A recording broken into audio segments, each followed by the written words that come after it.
Hey guys, welcome to Massive Iron Live. Welcome to Friday. We're in September. Holy, we won't swear. We made it to September. How you guys doing? Damn glad to see you. I got dog hair and all kinds of stuff all over me. What kind of a mess am I? How you guys doing? Welcome to Massive Iron Live. It is Friday, September 1st. I'm locked and loaded with energy drink, backup of agua. These two suckers. Whoa, we almost dropped them. Can't see them. Bear Bells, cashew. These are actually my wife's. She left them up here by accident. So if I get hungry, I'm gonna eat them. How you guys doing? Couple things before we get started. This is a live Q&A. I do questions every Friday.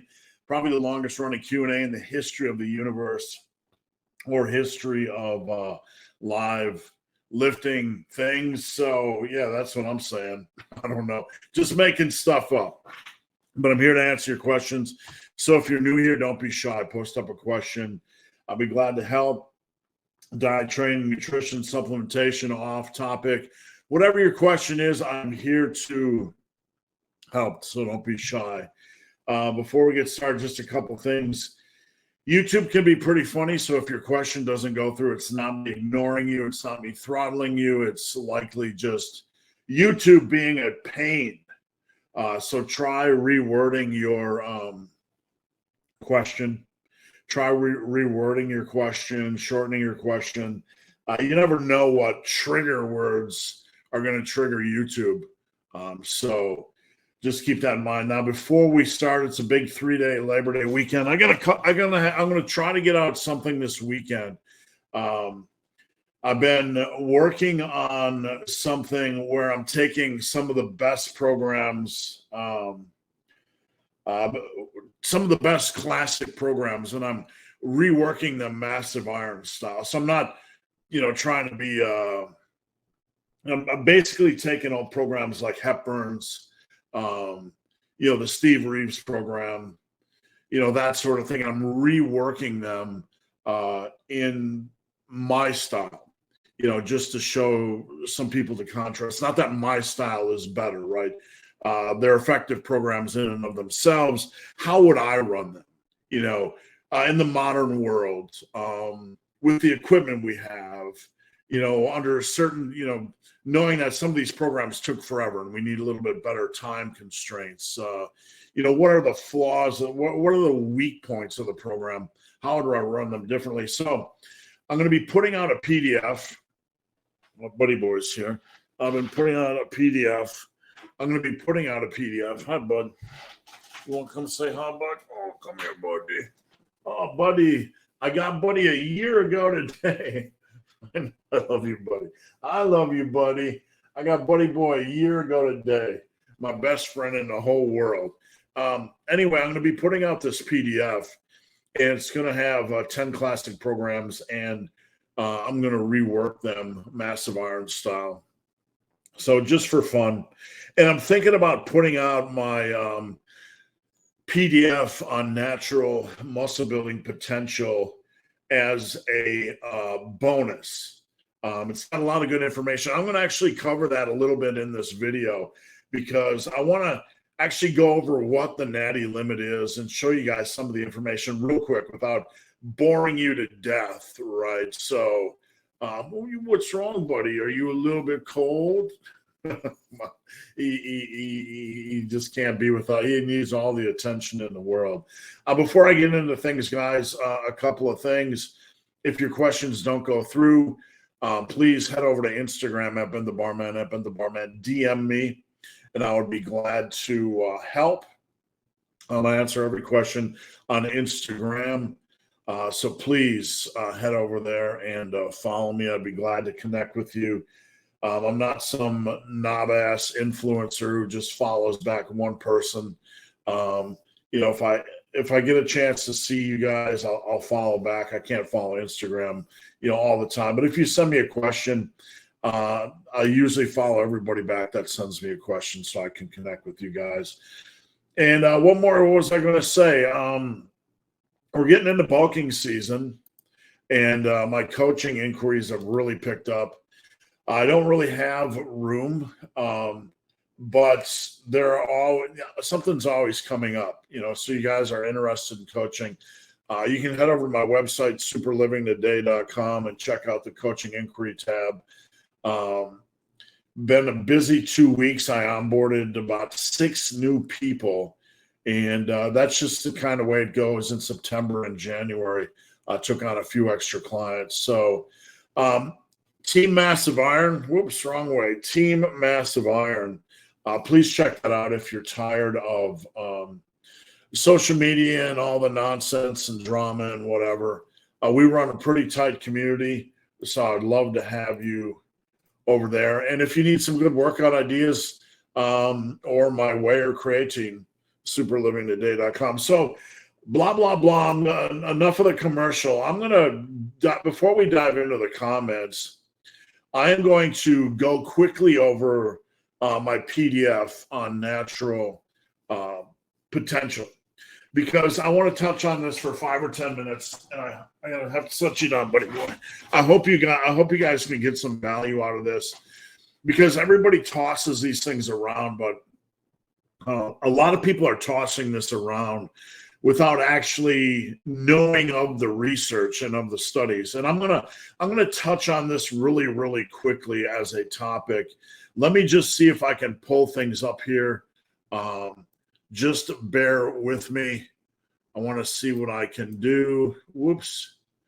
Where are you at? There you're at. And hold on. I got this over at Team Massive, so I'm trying to pull it up. Let me do a screen share. Present, share screen. Let's go. And then we're going to get into your questions after I go through this ramble. So, this is over at teammassiveiron.com, and I might release this as a PDF. This is a long, you can call it an article, probably a mini book I wrote on natural potential, and it's very well structured and organized. You can see it's got a lot of information. Really quickly, what I want to really present to you guys when it comes to natural limits or discussion of natural potential is it's not some random thing like this is as big as you can get, like Steve Reeves. It's actually very scientific. And I'm going to scoot past this and see if I can get to the actual formula. So, while there are opinions on what is the natural potential or physiological bodybuilding limits, the biggest source of information or research really comes from Dr. Casey Butt's research. And yes, his name is Butt. Get over it, right? Right. So, but Dr. Casey Butt analyzed the numbers of 300 natural bodybuilding champions. Okay. These are champions. These are natural champions. And he analyzed them between 1947 and 2010. So before the modern era, right? Before the modern era. So if anything, if the modern era is being smashed, they would have to smash these numbers. Now, Dr. Butt analyzed body fat percentage, lean body mass, height, bone structure, wrist size, ankle size, etc. Just to let you know, I was on Dr. Casey Butt's forum a long time ago. He's not a crackpot. He knows what he's doing, right? So he studied all of the data of 300 natural champions to determine their bone size and their ankle size and their wrist size and their bone structure and lean body mass and body fat percentage and height to come up with a guideline for natural potential. So here is the formula. Maximum lean body mass equals height to a factor of 1.5, W. That is wrist circumference measured at the right on the hand side of the styloid process. A is ankle circumference at the smallest point, and percentage body fat. So he came up with this formula. They're like, great, we got a formula. What the heck does that have to do with natural potential? Well, if you compare his formula and put in the numbers of these naturals, and then you look at their actual weight, his predictions are nailed. They're within 1%. So the formula is extremely accurate, right? And obviously it's a formula. It's a formula, and it's going to be as accurate as we can with 300 natural champions. But the thing that is impressive with this data is that the predicted weight of Clarence Ross is 198.1. His actual weight's 198. John Farbotnik, 149.9. His predicted weight, his actual weight's 195. Eiferman predicted 194.9, actual 195. Reg Park predicted weight 214, actual 214. Grymick predicted 208, actual 208. Steve Reeves predicted 214, actual 214. These are all based on their numbers and statistics and what happened in the real world in the formula predictions. So it's showing you Grymick and Reeves and Park and Clarence Ross. His formula is predicting their maximum natural potential, and that's where these guys are at. So to dismiss this research as being inaccurate is really disingenuous. It's not. This is really quality research. So when you take this research and you stack it up versus modern bodybuilders, no one beats the predicted potential by more than a few ounces, right? That's the amazing thing of the formula. So it's not trying to limit you, but this formula does give us, like, this is kind of the ceiling, guys. And this is where Park ceilinged out and Reeves ceilinged out and Ross ceilinged out and Grymick ceilinged out and everybody ceilinged out. And if you look at these right here, we have current world champions predicted 170, actual 170. Current world champion predicted 168, 168, et cetera, et cetera. So there is some minor variance on outliers, like if your bone size gets really big or you're really tall, et cetera. So I'm going to give you guys one more thing to kind of dumb this formula down to remember. And I got to see if I can find it in here. So this is a dumbed down version of his formula that I created. And I don't know if I have it in this PDF or not. Let me see. Just give me 1 second, guys. Okay. I do not, but here it is. And I'm going to present this to you guys. And I want you to remember, it's a generalization. We're talking about lean body mass. We're talking about lean body mass. So if you are about 5'10", which is where I'm at, you're going to be around 180 is your natural maximum potential. Okay. I'm going to put this in here. So if you're at 5'10", your LBM, lean body mass potential, with some variance for bone size and structure, is going to be around this range. Okay. So for every inch above or below that, this is lean body mass if you removed all fat from your body. Every inch above or below this, you reduce 4 or 5 pounds. So if it's 5'9", it's like 174 to 177. If it's 5'7", it could be like 166. Let's see, 12 to like 170. Okay. So when you see the modern guys and you put in their body fat percentage, their weight minus their fat, none of them are beating these natural potential guidelines. None of them. None of them are. I've looked at the numbers, and I'm not going to call out specific people. The problem is we aren't all educated as a community to what the science is. So we start to think that I'm smashing no, you're not. You're not smashing these numbers. No one is smashing these numbers. At 5'7" or 5'6", you'd have to be around like 164 to 168 or 170 maybe tops. That's weight without fat. So even a guy like Alpha Destiny would have to be like, 182, 183 ripped or something like that, 180, whatever. You get the point. So that's a quick and dirty on lean body mass potential. There is science behind it. Team Massive Iron, I have the article pinned or the PDF pinned for free if you want to check it out.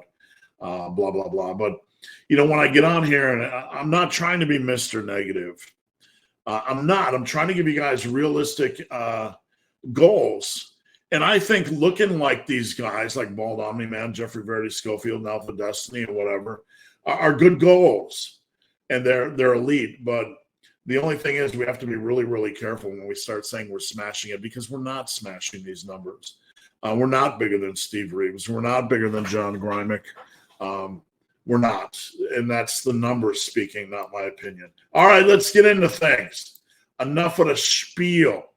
Just a reminder, if you post a question before live starts, you get a chance to win a free shirt, hoodie, whey, creatine, or Team Massive membership.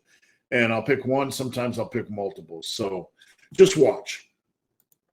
Dumbbells and donuts. How's the internet quality, by the way? I'm showing that my quality kind of sucks today. And it looks random, so I'm not sure why. What's going on? Weight trending upwards. That's good. We bulk on our bulk. Yes, we do. What is the longest you held a plank for? I suck at planks. When I had the Special Olympian, so when I was coaching Special Olympians, we'd, at the end of every practice, we would have a plank to see who could beat me, right? And I don't know, I'd plank for, 90 seconds or maybe even 120 on my best day. My wife could always kill me. She planks a lot longer than I do. I mean, one of the reasons why I started doing shoulder tap planks, like you're in a plank position and you just do like shoulder taps and you count the shoulder taps, is because it's easier to count the shoulder taps than it is to sit there and count the seconds, right? I can count to 50 and be kind of meticulous, not just trying to do that sort of thing. And the time goes by a lot quicker. Yvonne, what's going on, Yvonne? Good morning. Big Tim, how's it going? Happy Friday. Joy Pass, what sports did you play growing up? In school, I went out for football and I quit football. I don't know why. I went out for wrestling. I played intramural basketball in high school. I wasn't good enough for the team, so I just played intramural. Cross country, I actually got a letter. That's the only thing I lettered in high school was cross country running. If you can believe that. It's so weird that I went on to do ultra running. I mean, I just kind of went out. I like to run and stay active when I was a teen, so I did a lot of running, but I only usually did a 20-minute run a day. Nothing big. And but baseball was my big sport. I didn't play high school baseball, but I played like Babe Ruth baseball, and I played baseball every year. I was really good at baseball. And I just got better after high school. Probably the only sport I had any natural ability. I like basketball. I got pretty good at basketball after I got strong. But I was a really weird player. Like because of my strength levels, I was able to jump pretty high and grab the rim. Always just a couple inches away from being able to dunk. But I had a pretty good vertical jump. And because of that, I was a good rebounder. And, when you're able to outperform, I was a shooter, right? I was a more of a playmaker, but when you can, jump a lot, I was sometimes forced to post up a lot and at times even play center. So what do you think has been your greatest victory in life? That's easy for me. That really is, I think, not letting my past define me and limit me. I grew up, my father was a very violent alcoholic. We were very poor. Um, when I say my dad was a violent alcoholic, it was bad. It's not, exaggeration. My dad, when I was 8, once was so drunk he gave me a shotgun, and he just screamed for me to kill him. That was my life growing up. Really ultra violent. Um, and back in the 70s, they didn't really collect child support. So my mom was working at a cheap laundry for like $6 an hour, $7 an hour. We didn't have a lot of food. I mean, we just ate bologna and cheese sandwiches and cereal, and that was basically what we ate every day of our life, just the bare minimum. So I'm not trying to play the, blah, blah, blah, but, my greatest victory in life is not being defined by that. I think where I'm at right now, success wise, doing what I love for a living, doing this for a living, just, being able to have the freedom to help people for a living is by far and away my greatest victory in life. I couldn't be happier. I couldn't be happier. And you guys provide the support. And at the end of the day, you guys are judge, jury, and executioner. If you don't like my content, you don't have to support me. But you guys support me enough so I can do this full time. And there isn't a single fucking second that doesn't go by every day where I'm not super thankful for that. And I don't take that, I take that seriously. And I take you guys seriously, and I'll answer every question. And Instagram here, wherever. And I'm all the drama and all the other stuff in this industry. Sometimes I find funny and hilarious, but I feel kind of like an outsider to that world. My passion is lifting. All this, is Liver King still natty and all this kind of shit. Like it's bitch drama. It's funny. I might even make a video about it. Sometimes I got to make a video about it because it's just funny. But I don't even feel like a part of that world, the Doucette world and the Liver King world. I'm just moving rocks, man. I like to go to the gym and move heavy rocks. And I like this lifestyle. So my greatest victory in life is I think that I took it seriously enough to learn enough to be able to help a lot of you. Reese, is it okay to cut 10 to 12 pounds a month? Absolutely, man. Absolutely. It's very hard to lose muscle mass. You basically have to stop training and starve yourself. So don't worry about it. You're not going to lose mass. Even if you did lose an ounce or two, let's say you did, it's much harder to lose fat. So get the fat off. And the great thing about muscle is that there is muscle memory. So if you do a short little cut and it's aggressive, and let's say you do lose an ounce or two of muscle, that's about the most you're going to lose, right? Trivial amount. It's going to come back immediately when you get back on your normal eating and normal training. So like the fear is you're going to lose half your mass. No, you're not. Even if you lose anything, it's going to be super trivial. You wouldn't even be able to notice it. And it'll come back immediately. Big Bad Tim, not a question, but I think my lower back just really told me it's tired today. That happens. There's an ebb and a flow with these big lifts, right? You have squats and deadlifts, and you have all these big movement muscle groups involved. Hips and glutes and upper back and yoke and quads and hamstrings and everything's involved, your core. And the lower back, can come and go. Sometimes these things are getting stronger at a stronger rate than your lower back. And even though your lower back's getting stronger, there's going to be times where you're going to pick up fatigue or your form's just going to kind of randomly, one muscle in the mix is going to be off that day and something isn't going to feel right. But don't overthink this stuff. Be smart about your lower back. Take care of your lower back. I got an itch on my nose, not picking my nose. Be smart about your lower back. Adjust if you need to on any given day, but don't overthink it. You know, the lower back's like anything else. It's going to come and go, you know, as far as strength, but we just have to give it an opportunity to come and go without beating it down. To that end, over the past 2 weeks with schedule interruptions due to papers, I actually noticed that hitting my big compounds. Yeah, just be careful, especially with squats. Deadlifts, that's fine.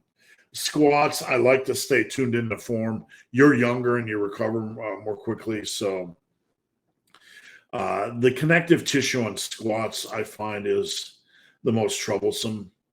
You know, if I get more than a week out, I don't like mentally, I don't like to do that on squats. I like to keep everything, you know, at least grease the groove a little bit with a couple warm-up sets, you know, halfway through the period. Alex and natural hypertrophy keep pushing the idea that they've broken the natural limit. Now, I'm just going to say this, and this is not a slap at anybody. You can watch my video yesterday, but nobody's broken the natural limit. No one has.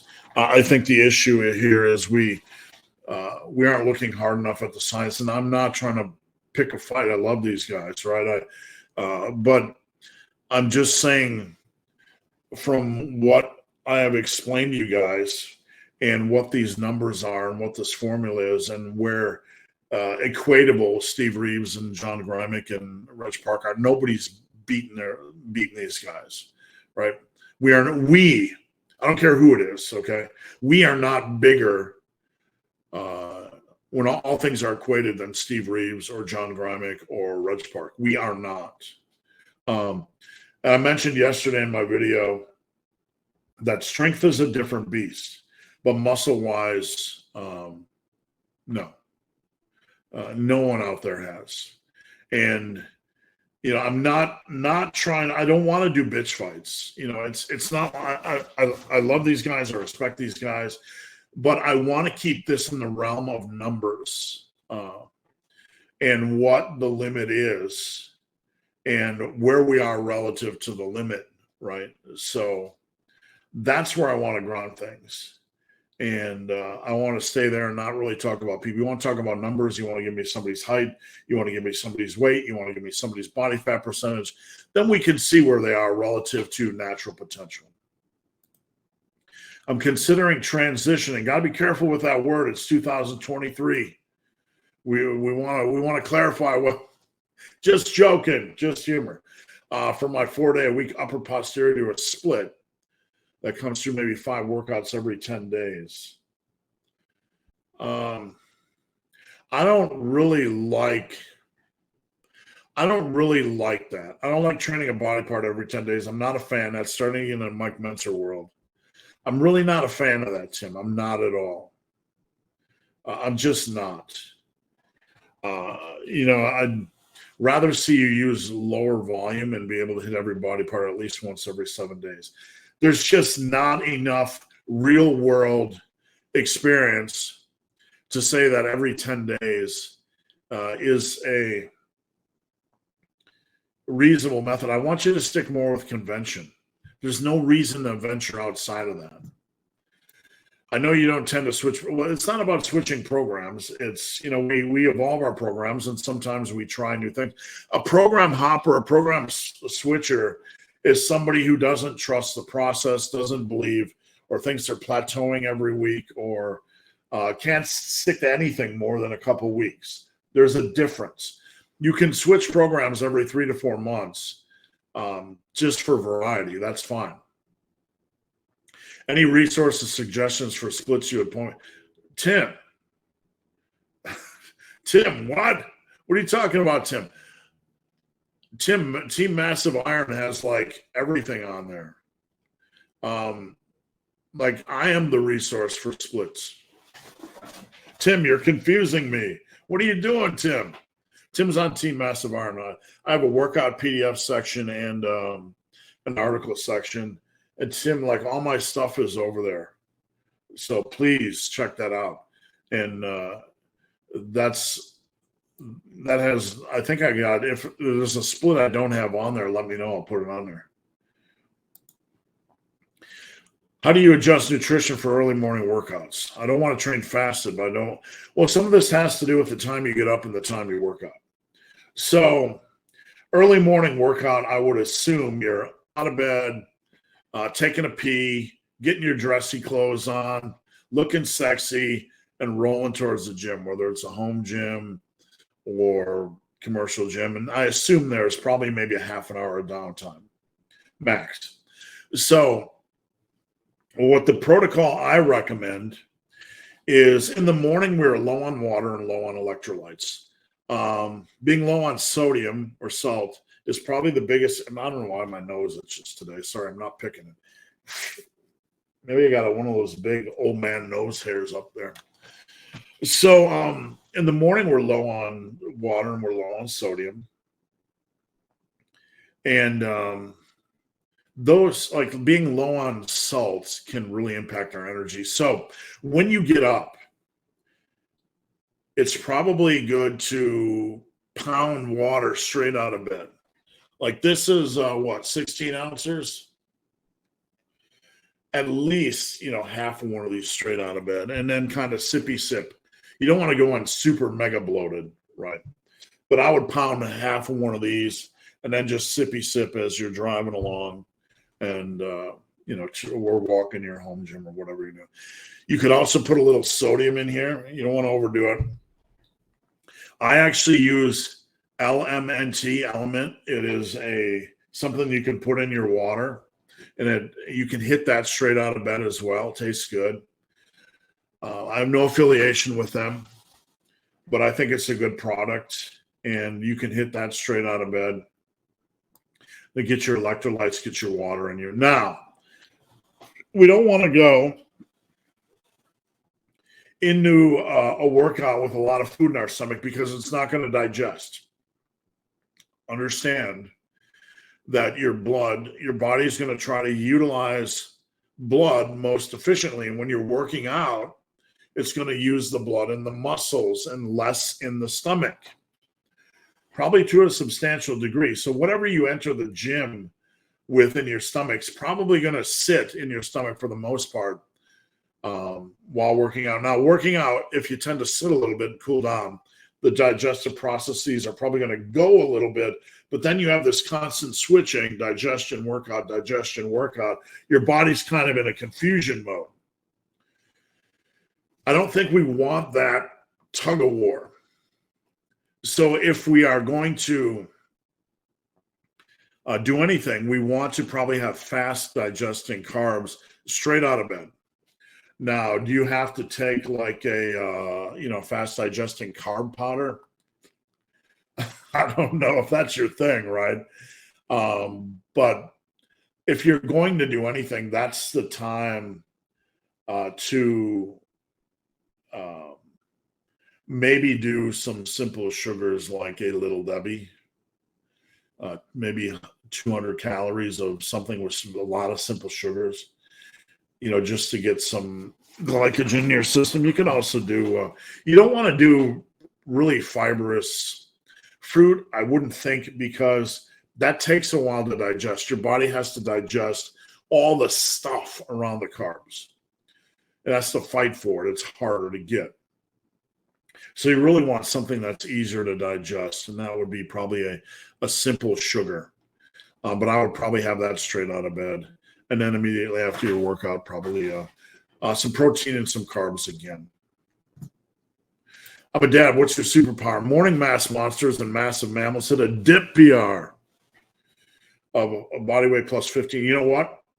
It's a 3-day weekend in America. There's going to be a lot of dipping, if you know what I mean, like dipping chips in your salsa and your nacho cheese. Tim doesn't like nacho cheese. I'm just letting you out, letting some of the secrets of Team Massive Iron out. But that's really good. Nice work. And you're on a good track. The dip can often be an ego type of lift where guys won't really control it and they'll slap on a lot of weight. And, I'm happy to see people building strength in reps, because that's the golden path. Man, if you can get 3 sets of 10 to 12 with 90 pounds on a dip, and they're really quality controlled reps, you're strong, right? And that's the kind of strong I like. Proximity to failure. How much do we need to think about this in the massive iron world? On sets that are called for, we push each set for as many quality reps as possible, stopping the set when we feel like we might fail on the next rep or when form's going to break down. So on sets that are called for, we have to do this. We don't think about failure. We think about as many quality reps as possible. So on a bench, you can pretty much do all you want. You're not going to be punished. On a dumbbell row or barbell row or seated cable row or lat pull down, pretty much the same thing. The only thing that's going to do is our speed's going to slow. And we've kind of hit mechanical failure. You can do some Englishy reps at that point. I wouldn't count them in your rep total. You can do them, and they're generally not going to beat your body up. Squats and deadlifts, you really have to be more cognizant. You have to stop when you really feel form going south, because usually your lower back's going to take a beating. But that's the focus. I stay aware of what I did last time, and say I got a 9 on a set of curls. I know I really want 10. If I can get it safely on that day, I'm going to get it. I'm going to go for it. But not every day is like that, right? And that's okay. Joy, I'm going to give you some massive iron swag today. So hit me up on Instagram at Ben the Barman, or Gmail me, benthebarman@gmail.com. What life lessons did you learn in the Army that you'd like to share? Well, I grew up without a father. I shared some of my story earlier, and I was basically a latchkey kid. Feed yourself, do whatever. As long as you don't die, mom's happy, right? So, we did what Generation X did. We went outside and got in a little bit of trouble and came in and ate our bologna and cheese and potato chip sandwiches. But when I got in the Army, I learned discipline, and I learned how to be a part of a team. And I learned not to tolerate my own excuses. You didn't get to tolerate excuses. It was move, soldier, move.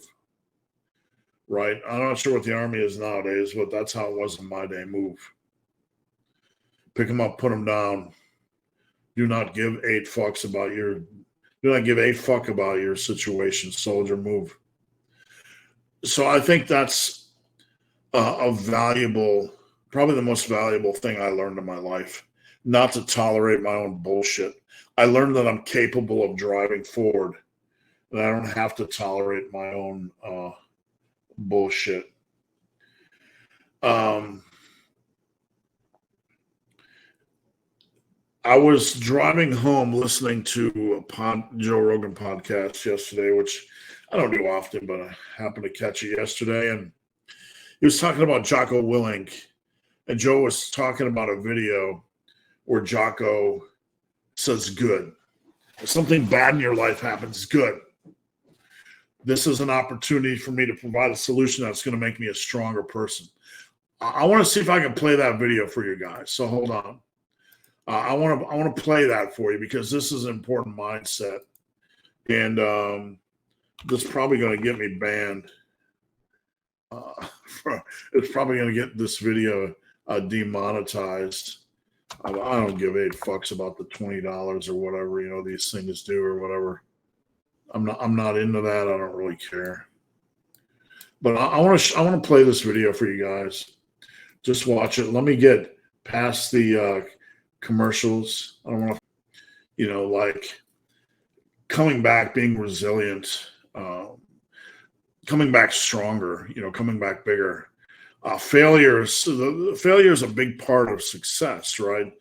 You have to fail a lot before you can rebuild enough to be successful. So sometimes we have to tear ourselves down enough so we can come back strong enough to achieve what we want.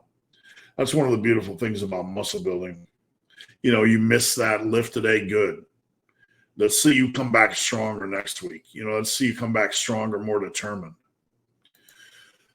Thoughts on heavy? No, and I don't like heavy isolations. Not a good idea. You're just not built for it. It's going to slow progress. And isolations, we're going more for progression in the feel zone. There can be some cases where you're doing like a drop set of laterals, or you work up to a heavy set of side laterals where it's like 35 pounds for 6 to 8 reps, and then you do a drop set. But not as meat and potatoes. You really got to be careful with that. Isolation exercises and low reps can kind of, they're not the best dance partners. Who do you think has the absolute best natural achievable physique? Really, any of these guys are achievable. And, achieving it, like we talk so much about, I'm pouring some water in my stuff here. We talk so much about natural potential, and I think any of them are achievable, but we have to frame that really in the reality that the road is deviously long and hard and brutal, and not many of them will survive. That's just reality. Not being negative, but some of us aren't going to survive for whatever reason. Maybe we can't handle it. Maybe we get injured. Maybe we don't like the feeling of heavy weights. Whatever the case is. Some of this is luck. Like I'm almost 56. And if you watch me train, I'm not trying to elevate myself, but I train the same way I did when I was 20. And I'm able to, and some of that's just luck, I think. Sure, I've been smart. I don't do stupid crap in the gym. But still, when I go in there and I'm doing dumbbell bench with 120s, like I did yesterday,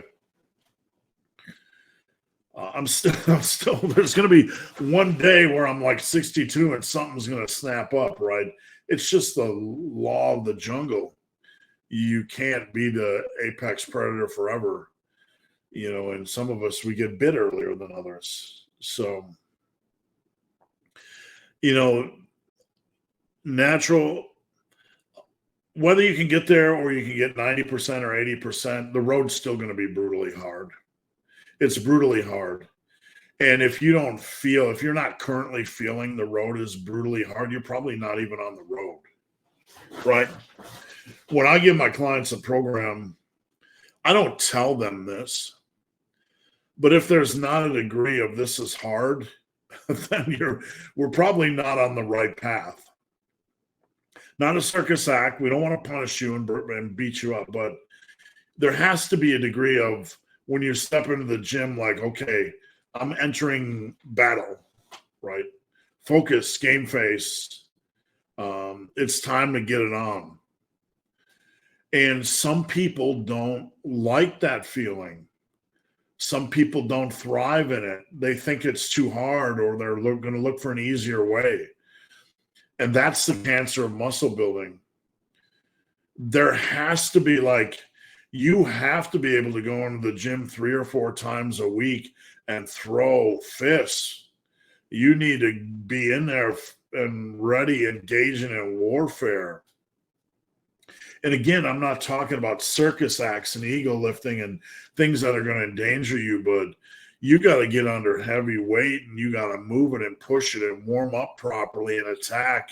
And it's a dance. Some sets you have to pull back by a rep. Something might be a little tweaky-weaky in your chest, and you got to pull back, but you don't know what's going to happen in the next set. So it's like constant adjustments. It's like a fight or a chess match, right?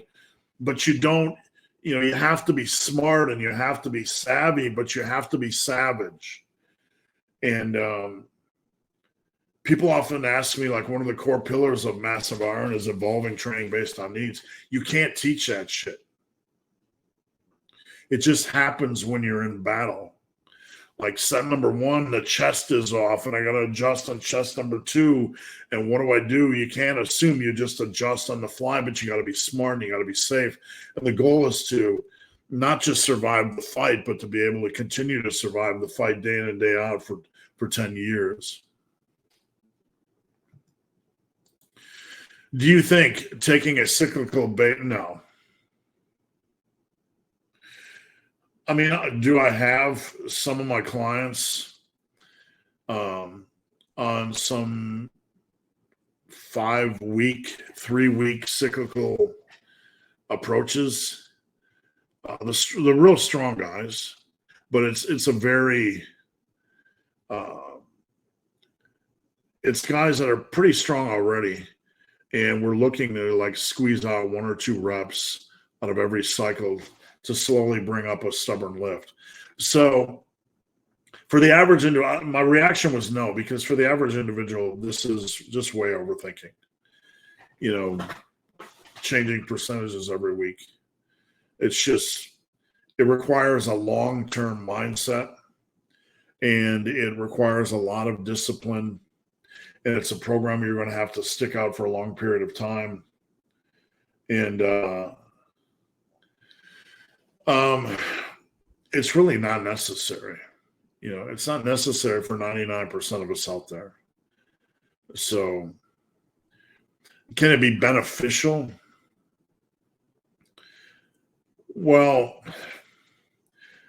here we are chasing, like, we have the standards, right? And Tim, you're in a good place. You're a perfect example. You're crushing the standards. You're crushing the basics. And that's where I was. And you can run that out ad nauseum. At some point when you really, really get strong and you're getting close enough, would cycling a lift be beneficial? Well, it could be possibly beneficial in many ways, right? You get a mental or physical break from the intensity. You get different challenges. Sometimes just the act of adding in different challenges motivates us. And it's something called the training effect, where you have a new variable, you're likely to perform better. It can have advantages and be beneficial, but you really want to run the living hell out of the basics until you grind those gears down to nothing. Joy, what's on your bucket list? Buddy boy. What's up, buddy? Where you at, big buddy? Come here, buddy. Come here. You gotta come closer. Oh, see, though. I want to get out west again. I want to get back to Scotland again. And I want to finish writing my book. Those are the big things. It's important to me to, I want to become a better teacher, and I want to get my philosophies out there, and I want to finish my book. Those are on my bucket list. What are you yawning for? You've been sleeping all day, you little. Yeah, you're the best boy. Joy, as a health and fitness community, is there anything we wish we would talk more about? There's a lot of things that come up on a daily basis. I think mental strength and mental health are important. I think in the internet age, in the age of social media, there's a lot of weird things, a lot of attention. We see the best of the best, and that comes with lifts as well. We have a false sense of reality when it comes to what it means to be okay, what it means to have reasonable success. And I think we talk so much about like things like natural limits or huge lifts, when in reality, if each of you could just gain 15 pounds of muscle, lean out, and hit a 275 bench, 350 squat, and 400 dead, you'd be pretty damn strong and you'd look pretty damn good. And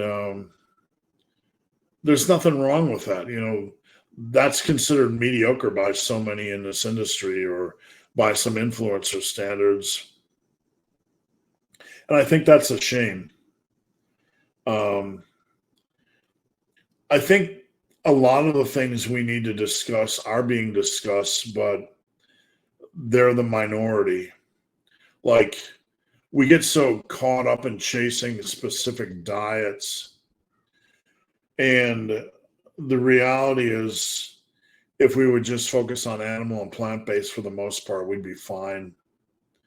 You know, we focus on bodybuilding focuses on too much paranoia, the fear of losing gains. Like if you do too much cardio or you don't sleep properly or you don't time your meals, it's all bullshit, folks. It's all fucking bullshit. Now, you might think, this sounds like an anti-science guy saying that good sleep is bullshit and meal timing is bullshit and even protein intake is bullshit and it's all bullshit. Well, I'm not being ignorant here. I'm not saying there isn't a smart and reasonable time to, take your food intake or, to eat post-workout. And I'm not saying good sleep doesn't impact you. It does. But when we start to view ourselves as so fragile that we become paranoid, we've really, really done a disservice to health and fitness and mental health in general. The body is not that fucking fragile. If you look over the course of 5 to 10 years, the number of years it's going to take you to get strong and look good, and that's reasonable.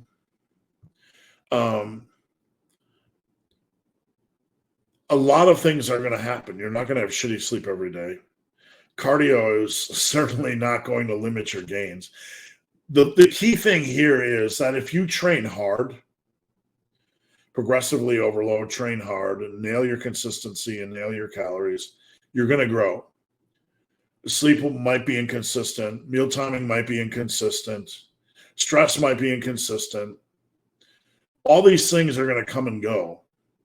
But if over 5 to 10 years you crush your training and your progression, even if your protein intake is slightly inconsistent, you're going to be about the same place as the guy next to you because the body's not that fucking fragile. Does that make sense? So we kind of worry about one bad day instead of seeing the big picture. Now, if you have severe sleep issues and they're lasting for 4 to 5 years, you need to seek help, right? Obviously. If you can't get your protein intake up most of the time, then you probably have an imbalanced diet and you have another issue. But like the paranoia we live in where, oh my goodness, I had 120 grams of protein one day and my sleep was off. All gains are lost. And I did cardio. This is all bullshit, folks.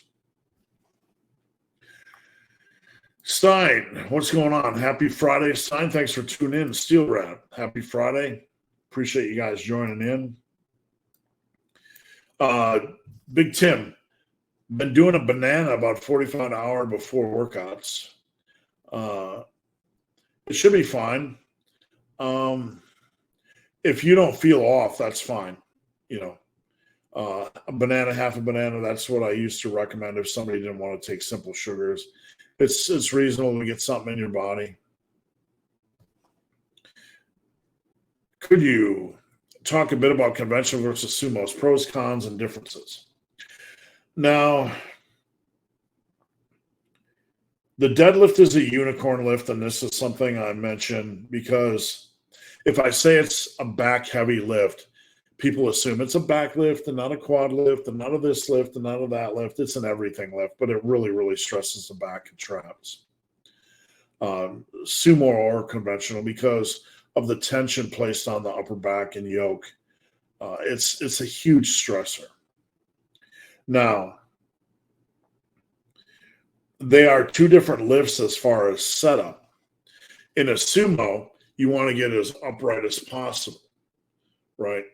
That requires the hips to get lower and you want to drive straight up and maintain that discipline so the hips aren't doing this. In a sumo, if the hips are doing this out of the gate, you're going to have a tendency to lower back round because your head and your weight's getting too far in front of the bar. So a sumo, you want to get upright and you want to think about pulling up and back as you pull. Okay? Now, to a degree, you want to think about pulling up and back as you pull on a conventional deadlift. But a conventional deadlift, you want the shoulders, the center of the shoulder, a little bit in front of the center of the bar, just by a little bit. And that's a better leverage position. If your hips are too low on a conventional, it'll throw you forward as you pull because your body's trying to seek a good leverage position. So if you're too upright and you pull, it's going to have a tendency to push those hips up, and you'll push your momentum forward, and it'll be harder to maintain good discipline and leverages on a conventional. The same thing if your weight is too far forward, if your shoulders are too far in front of the bar, your weight's already forward, and then because it's already too far forward, when you pull, the hips are going to go up because your body's trying to basically work you out, talk you out of doing that lift, but you're going to fight that, right? So there are two different lifts as far as setups and execution, and that's something that many people don't understand, but they're far different types of lifts. All right, guys, we are 1 hour in. I'm going to keep rolling. Keep your questions coming. I'll stay on as long as you have questions. Just a reminder, if you need coaching, head over to superlivingtoday.com. If you need a workout or weight crate or whey protein or creatine or anything, please check out my website, superlivingtoday.com. I'm not trying to be – I got some really great apparel. I'm not trying to be a supplement company. Where were we? But I have good stuff that I use, stuff that a lot of my clients use, and stuff that a lot of Team Massive members use. And again, I make like $5 on a t-shirt, $5 on a whey protein. I'm not trying to be a supplement company, but if you want to support one of the little guys, I have products at superlivingtoday.com. What you doing, buddy boy? Are you all warm now?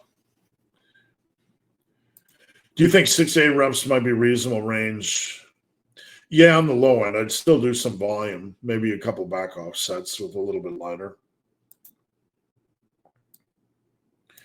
Attempted to superset dips and dumbbell bench. I think yeah, I don't know. I'd probably do dumbbell bench first, but either way is probably fine. That's going to be pretty brutal, so enjoy the brutality. Big Bat Tim. First time working in neutral grip pull-ups. Got 766. Plan to do a DDP, dynamic double progression, where I progress through each individually. Yeah, sounds good, man. You got a plan, you got progression. Stick to good form, clean form, and you're good to go. Rico, what's going on, Rico? Joy, I've been eating 1/20th of a cup of each of rice green. You mean a half cup? I assume you mean a half cup. Rice, green beans, tricolored beans, and a serving of meat for dinner. Yeah, he said, I'm surprised at how eating whole foods keep me full. Big difference. Big difference. If when you just eat whole foods or real foods, you're eating a lot more food volume, pretty much no matter what you're eating. Anthony, I can't go to the gym one time. I can go to the gym one time every week and at home with Easy Bar and spin locks and lots of plates. Some weeks, one time, sometimes two. So at home, you have an Easy Bar and spin locks, so you have dumbbells. You don't have a barbell. I don't know if you have a bench. I need to know more, Anthony, to be able to help you out. So if you could maybe flesh that out or hit me up on email or Instagram. Man-to-man advice. How many days in a row can you wear the same pants? Depends on if you're married or single. It's just humor.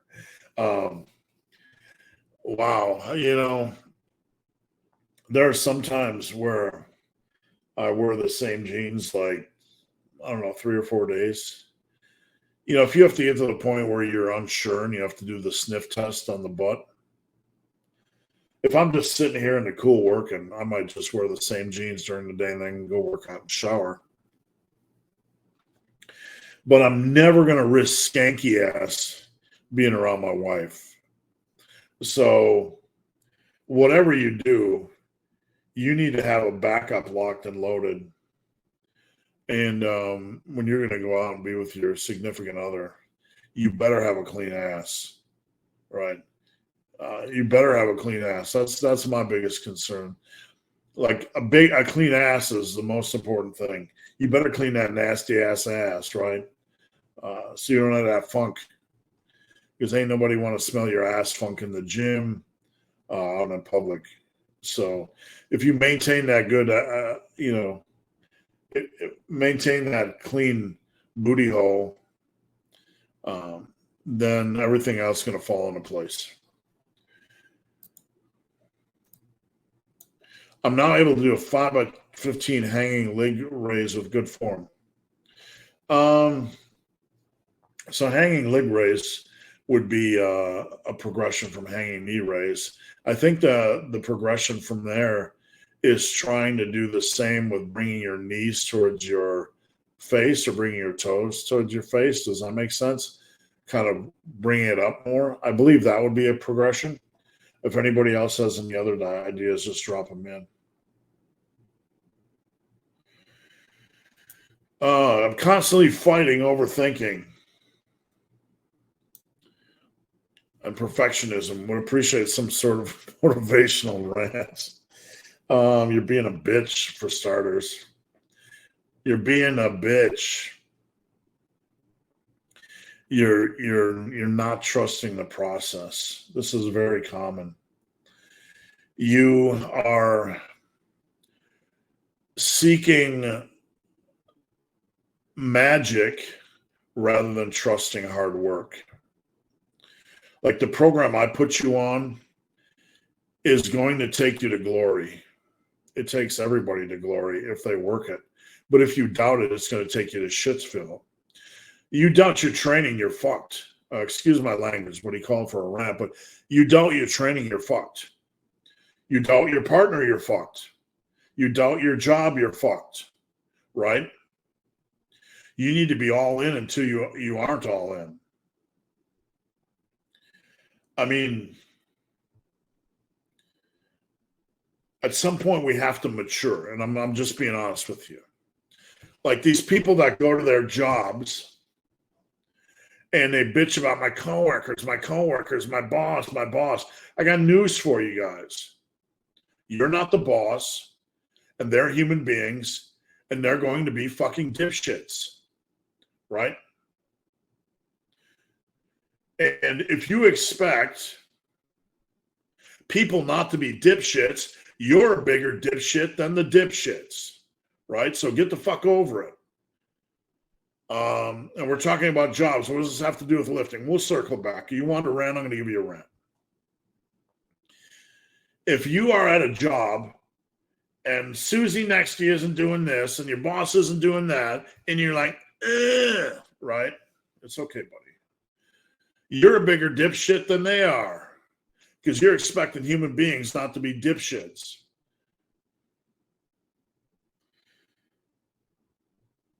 And I was going to say you need a little Jesus or Buddha or something, some degree of wisdom. You need to understand that if you put yourself in a position where you're not in control, you're allowing other things to be in control, you're failing. You're opening.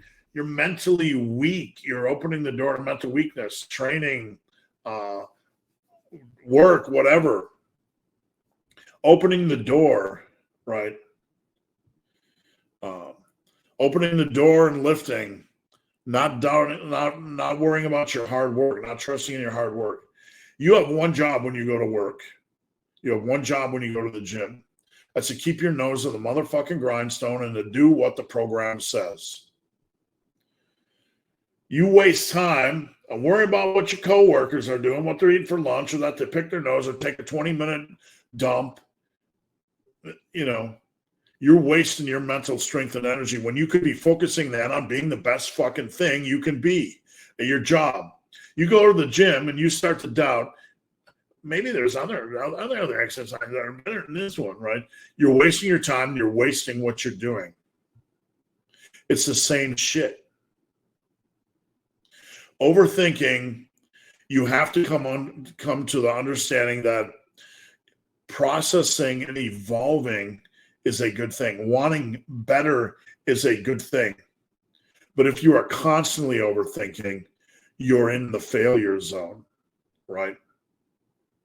If you're constantly worrying about all this stuff, then you're not putting your energy into, you're not fully invested in doing your best. And doing your best is going to create success. That doesn't mean you can't improve your job situation. That doesn't mean you can't improve your workout. But you get in there and you grind it out and you make adjustments based on feel and what you like and don't like. Not some random article you read on the fucking internet with some fairy tale that's over the fence and over the rainbow, right? When I worked in the supplement industry,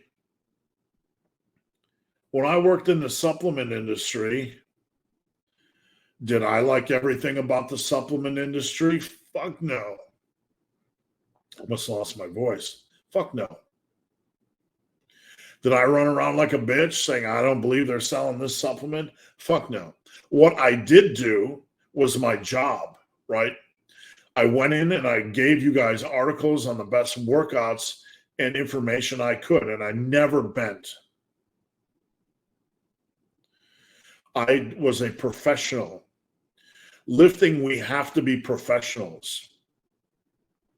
We go in, we have a plan, we have a progression plan, we punch the fucking clock. There's no room for your boo-boo baby feelings. Weight feels heavy, fuck you. I don't feel like lifting, fuck you. The guy next to me is picking his ass and doing whatever and texting, fuck him, fuck you. Who cares? Get in there, punch the clock, do the work. Evolve training based on needs. Perfectionism is a lie. What we need to do is maximize our day. I feel tired. Who gives a fuck? Maximize what you can do. The guy next to me in the gym is distracting. Who gives a fuck? Maximize what you can do. There might be a better curl, whatever, blah, blah, blah, blah, blah, blah. Well, today, maximize your fucking workout. And then next week, try a different curl variation. And then weigh in our little monkey brains which one was better. Stop overthinking. Start testing. Start training. Does that make sense? All right. Which lifestyle do you think is harder to give up and why? Smoker to quit smoking.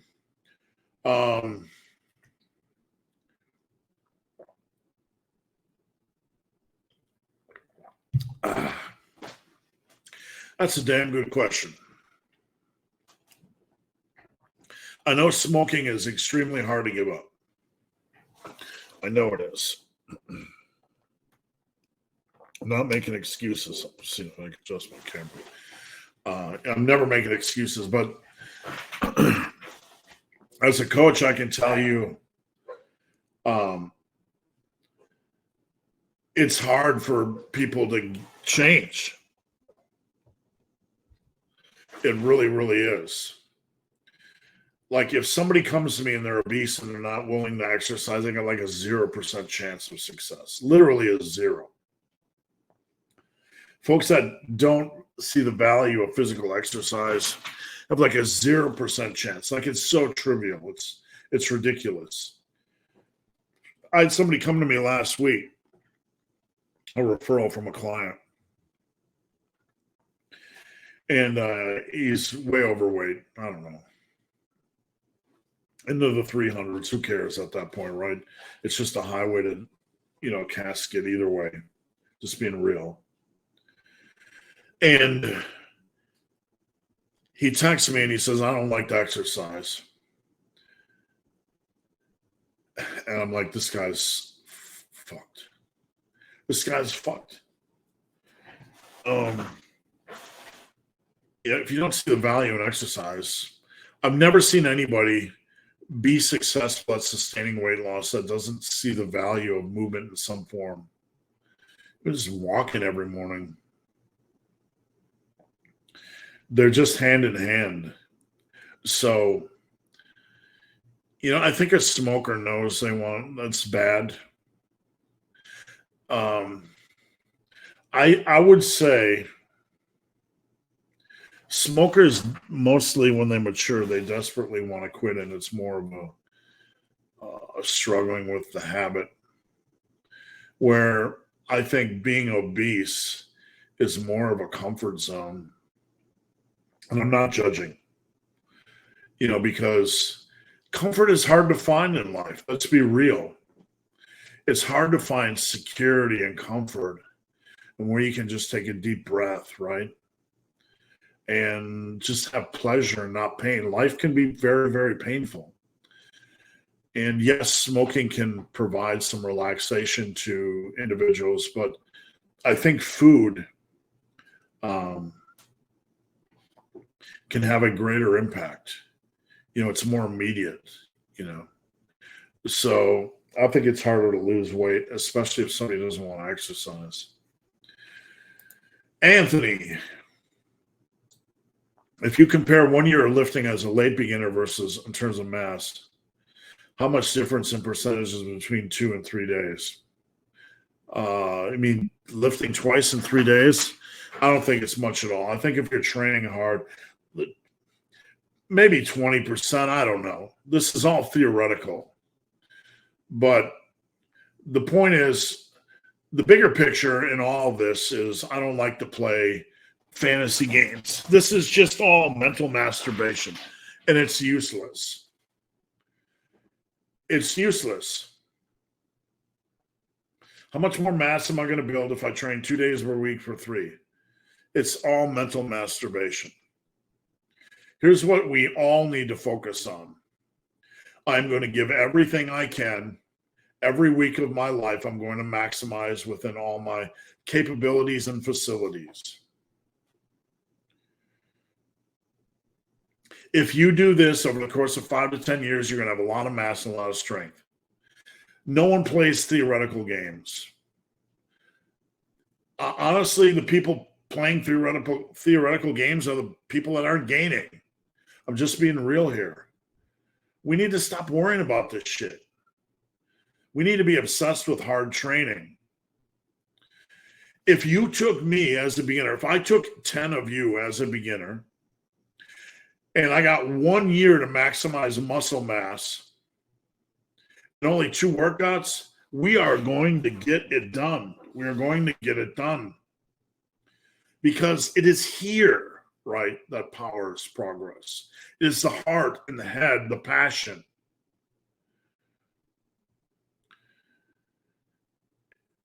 If something is 6 feet in front of you and you want it desperately,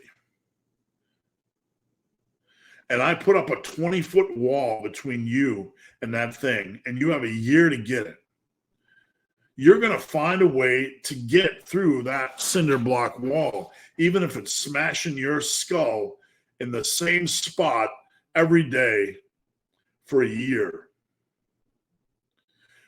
We need to get over the obsession with micromanaging all the little buttons and pieces and parts and optimization and tweaking. And if I wanted to train only 2 days a week, what little levers and buttons and tweaks and twerks and bullshit would I twist around and turn around and do this and alter and change and blah, blah, fucking de blah.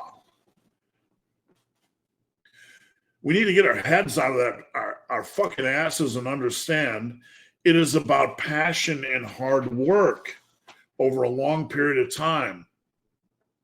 Stop worrying about percentages. Start worrying about your fucking hard training. I mean this with love.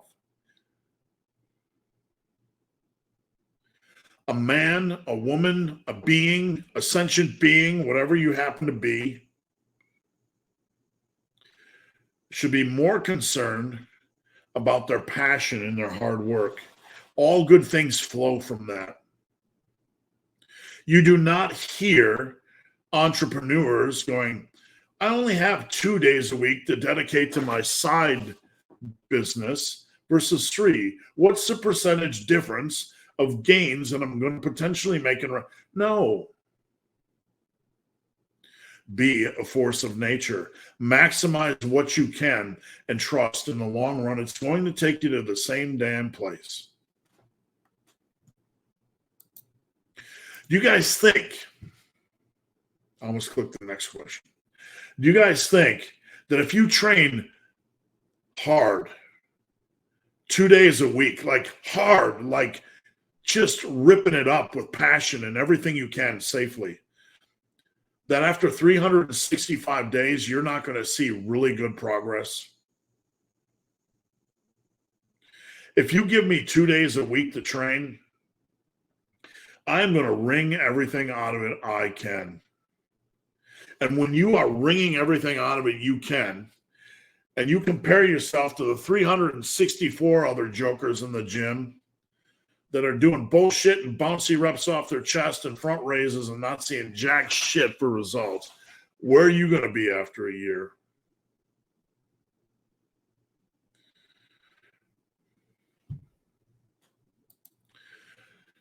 BCA pretty cheap and not a lot of calories. I think the BCA net goes wide, meaning you need to really understand where your weaknesses are in your diet and pay attention to that if you're new as a vegan. And just make sure you fill in the holes. So whatever you need to fill in the holes with, do research in the vegan community, see what everybody else is filling the holes with. That's what I would do. Right? That's what I would do. Like, are there plant-based BC? I don't what. I'm so confused right now. I'm so confused.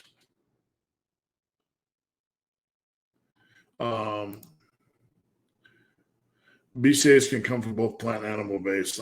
I've just never recall there being a vegan BCAA. So that's mentally I was trying to process all this. All right. Pringle cake.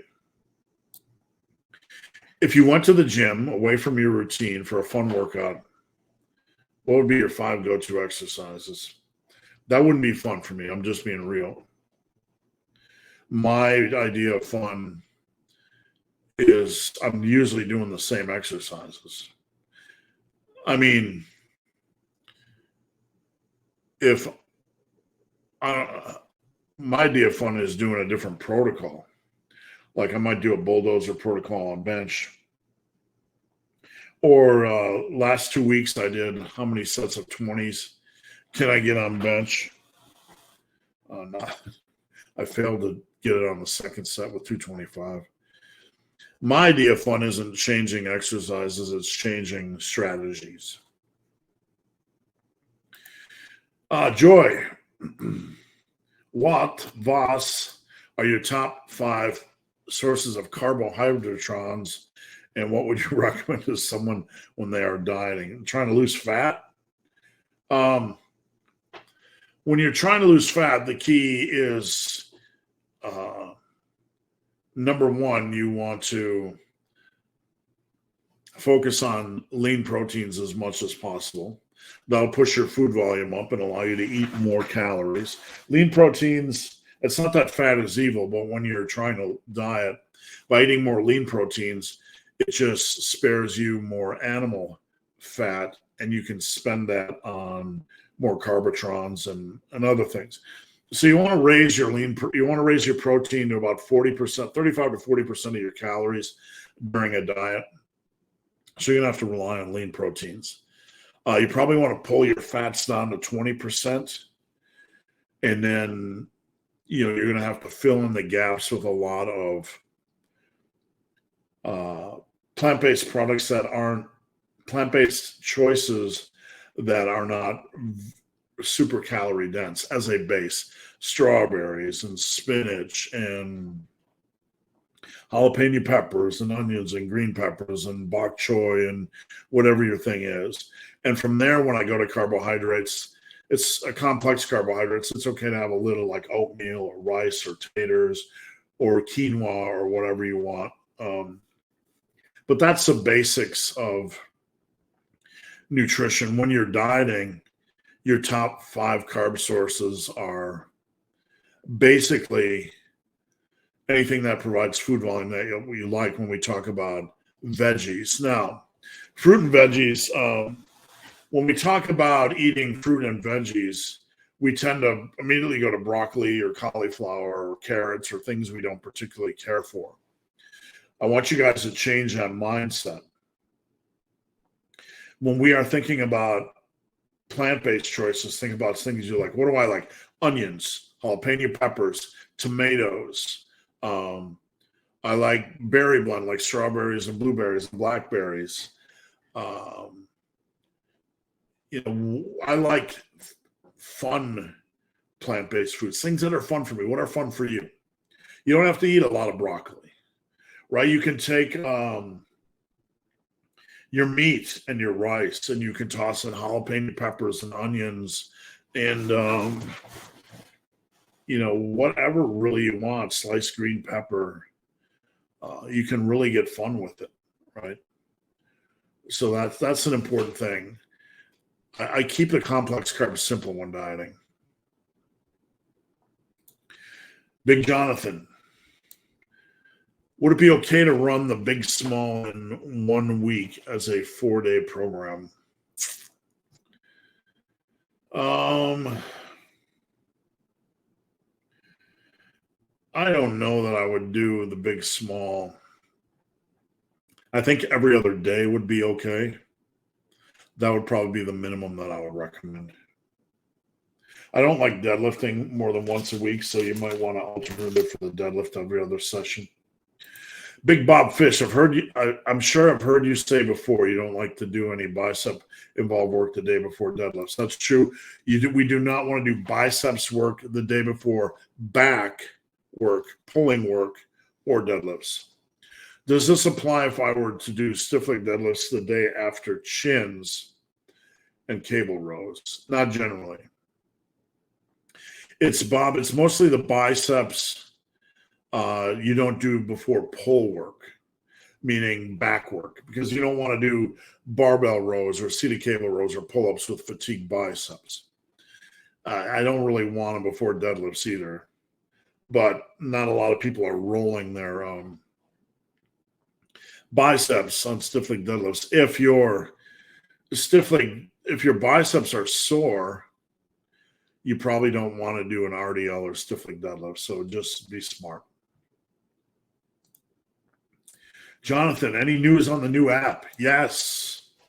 All kinds of news. We met on Sunday for an hour. We're building a training app. This is a real thing. You have strong and you have heavy.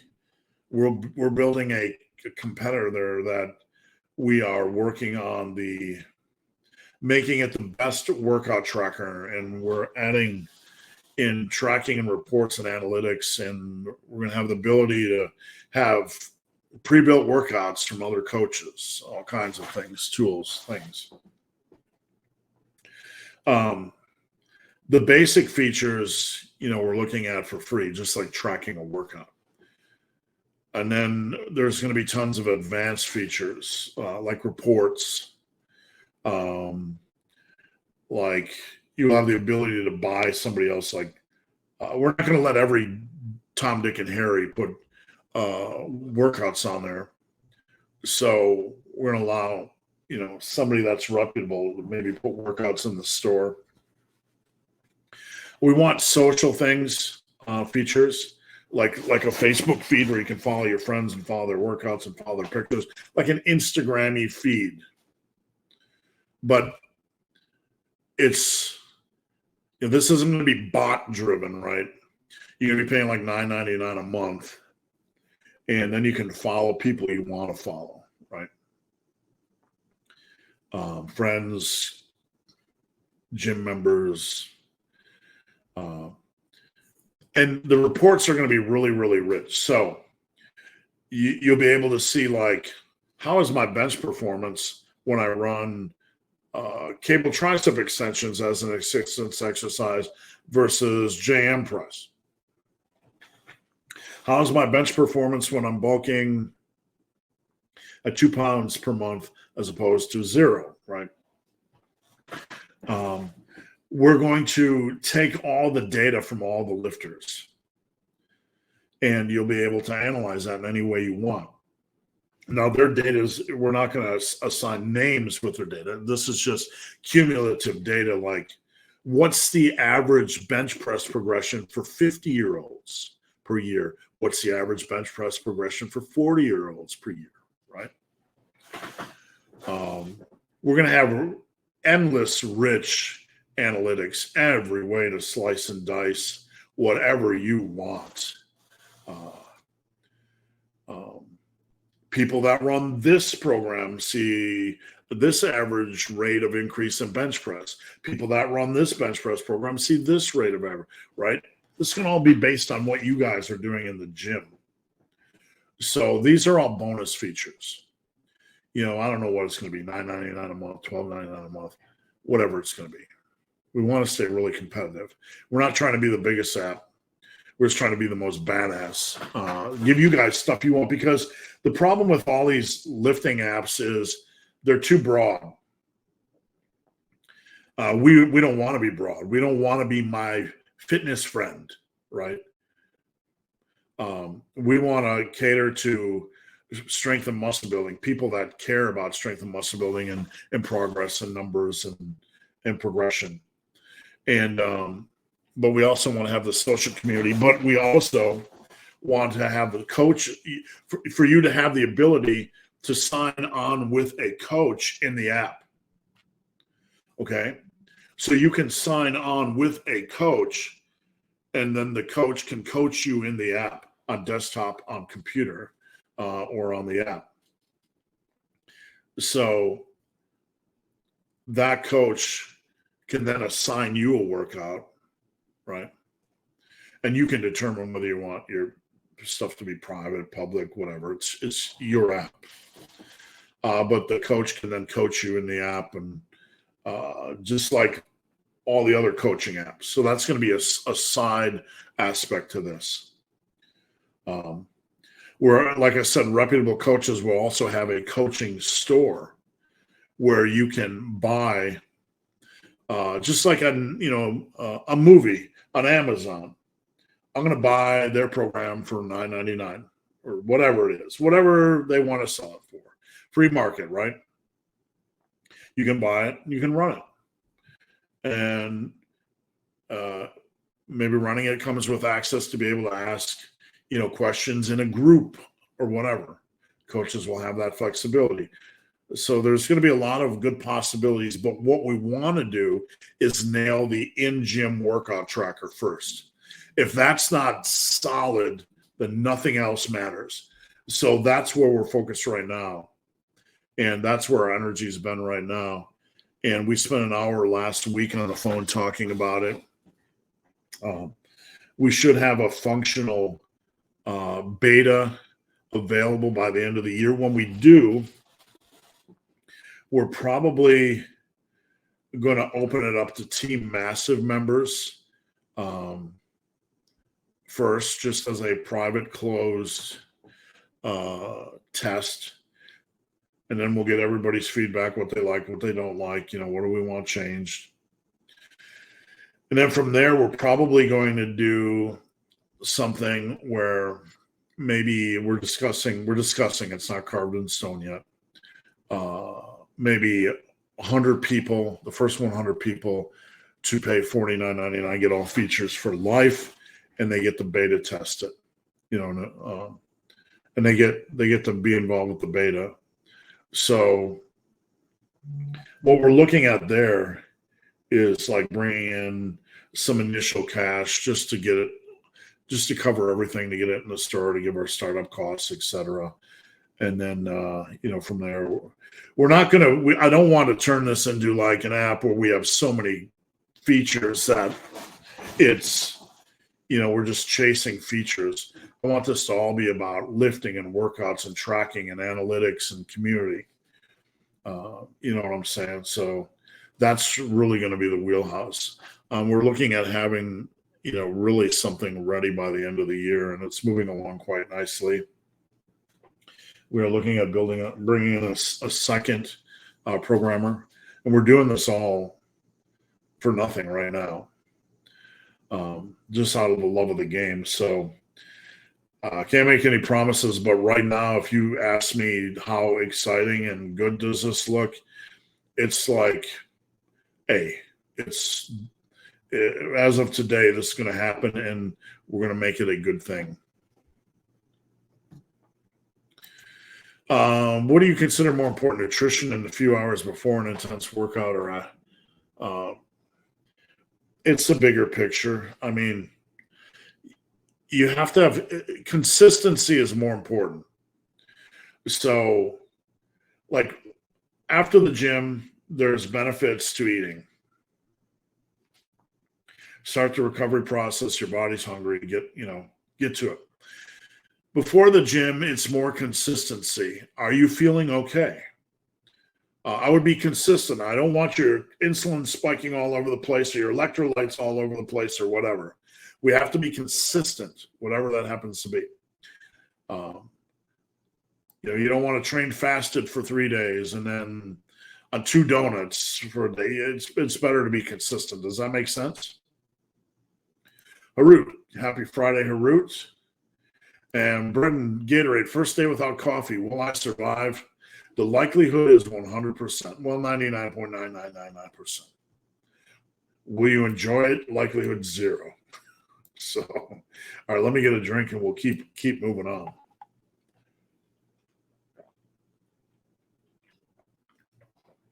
All righty. All right, we're rolling today, guys. You got a lot of great questions, and keep it rolling. Rasim, did I pronounce that correctly? What do you think about this 5-day hybrid split? Upper, lower, push-pull legs. Been there, done that, bought the program. What I mean is, I've seen it many times before. It can be good. Solid approach. This has to be structured properly. Is it okay to have losing my voice, asymmetric sessions? 4 back exercises on pull day, but only 2. Yeah, that's the way it's going to shake out. Upper is probably best to do chest, delts, back. Bing, bam, boom, right? So you're going to have like 2 for delts, 2 for chest, 2 for back. Lower, you're going to have leggies. You might want to work in some arms on there as well, like a tricep and bicep exercise. Then push, you're going to have back and biceps. Pull, you're going to have, push, you're going to have chest, delts, and triceps. Pull, you're going to have back and biceps, and then legs. But just consider the overall weekly volume. Plenty of room to make that work. Denver. I'm a caregiver for my partner and child, plus working full time. Only got a curl bar and adjustable dumbbell with plates. What could I do? Well, these are what I call very unique situations, and there's not a lot of programs for unique situations.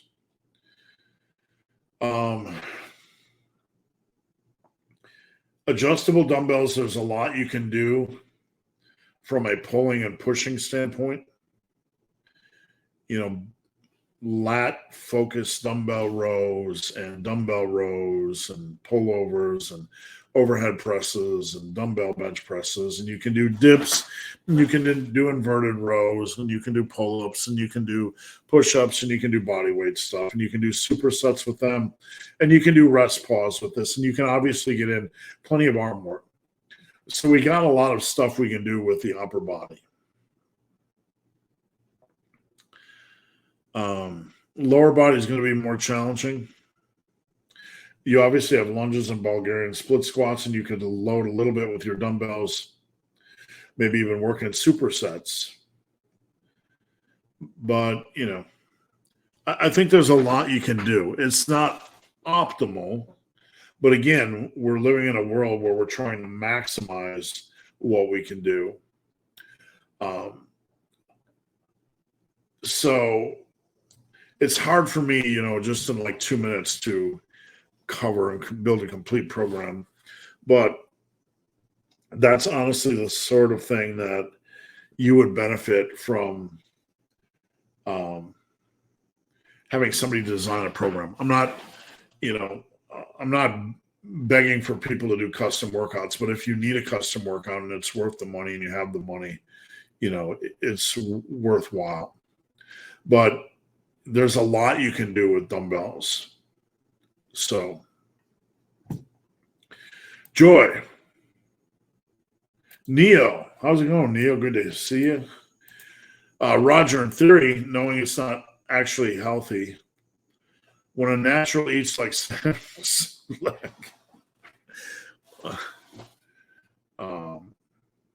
yeah, I mean, calories and protein, man. I got pretty darn strong eating like a piggy. So absolutely. Calories and protein, calories and protein, calories and protein. Is your body going to break down eventually if you don't get enough nutrients? Yeah, of course. We need more than calories and macronutrients. We also need nutrients. But, most of us that are in that pig world are eating burgers or something, with nutrients. We're getting them somewhere a little bit. Paladin, happy Friday. I have no questions because Team answered them all. Thanks for joining in. Roger, could you also do the 2-day John Christie in a massive iron weight collection for home gymmers?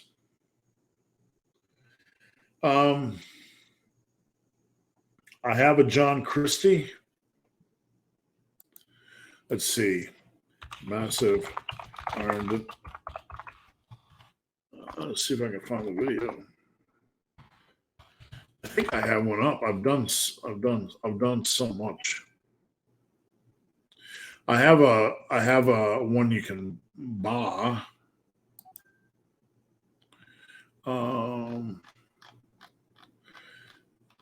And if you search Tiger Fitness, there's the massive iron 531 power building method. But yeah, I'll think about it. I've done it before. Like when we get into doing stuff with home gymmers, it can become a little bit tricky because we get into the world where like equipment varies, so it can be a little bit more challenging. Amber, can you do a Nordic curl? No. Nordic curl, no. Do you think it's a good exercise? In theory, but in the real world, exactly 0.1% can do a complete set of 10. So what I like is a better real world choice is a hamstring curl on a back extension station. I got a video about this. It's actually a reel. And let me try to find it for you, sexy people. Hold on, don't go anywhere. Give me about 2.3 seconds. 2.3 seconds, and I'll try to find it. And let's see if the old YouTube likes me and will recommend me. Oh, YouTube, I hate you, YouTube. Now I gotta go in and do this. And then I got to go to the thing and do the thing. And I got to go to the site and do the thing and do the search. There's a search, back extension on mine. And there we go. All right, I found it. Hold on. I want to help you guys. So this is what I recommend. Most gyms have a back extension station. We're getting there. And I'm going to remove this. On a back extension station, You can do a glute ham raise where you pop up and the last bit's a curl. I love this exercise. Super underrated. Just listen.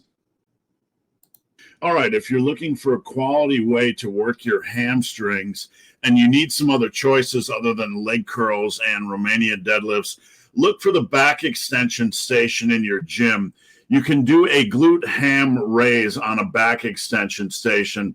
Now here you can see what I do is I go down, touch the floor, and when you pop up, instead of just simply doing a back extension, you pop up until your shoulders are over your knees. This way, at the end, you're getting a little bit of hamstring curl, working the hamstrings pretty hard. Now, take your time on these. Don't rush them. You want to be very controlled and get a good hamstring feel, a good hamstring contraction on the way up. That's it, sexy people. I think it's a very underrated exercise. And Nordic curls, if you can do them, do them. Not a lot of people can do them. So I just think that's a super underrated choice. Anything worth doing with TRX? Yeah, man. I had a TRX in my home gym. You do TRX rows, like inverted rows. You can do TRX push-ups. You can do TRX tricep extensions. Those are tough. You can do TRX curls. Those are tough. There can be a lot of really good TRX exercises. You can do almost a TRX leverage squat as kind of a superset with lunges.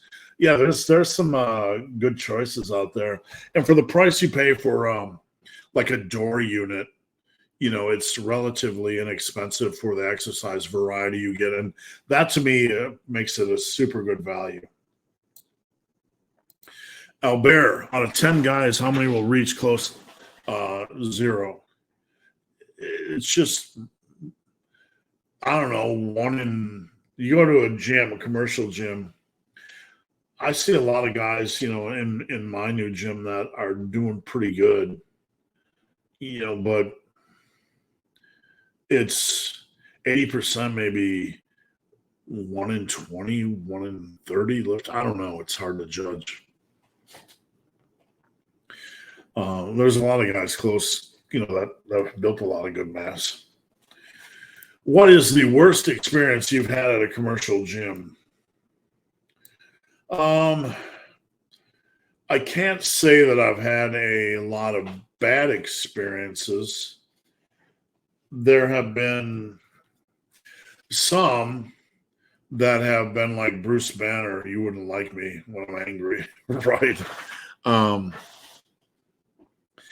Like little things tend to trigger me, like when I'm training and a group of fucktards won't stop cussing, or being vulgar, like to the point where they're disruptive, like not to me, but everybody around.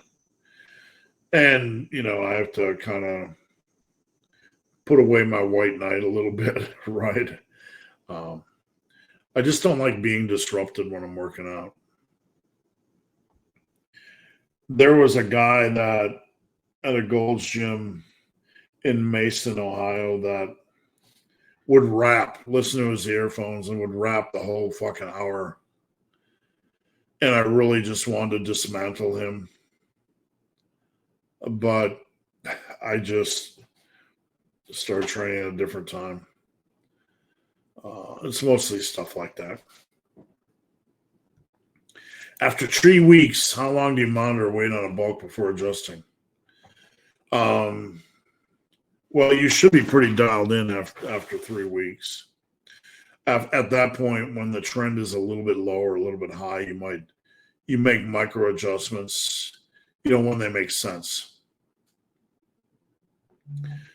I mean, if you're 4 weeks in, but the last week things have kind of flatlined, it could just be a rough week. So usually we have to be a little bit more patient and look for when it comes to making adjustments. It's always better to be a little bit more patient when making adjustments rather than overcompensate and have to pull back. Roger, what could be my potential based on the formula? I'm 6'4". All right. Something bit my butt. That's a Perils of live TV. I had a cootie bite on my butt. What could be the potential based on the formula?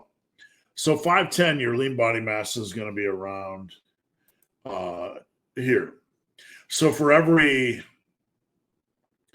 inch above, you add 4 to 5 pounds. So you're about 6 inches. So 6 inches is going to be 24, or about 202. 5 would be to 212. So 202 to 212, roughly.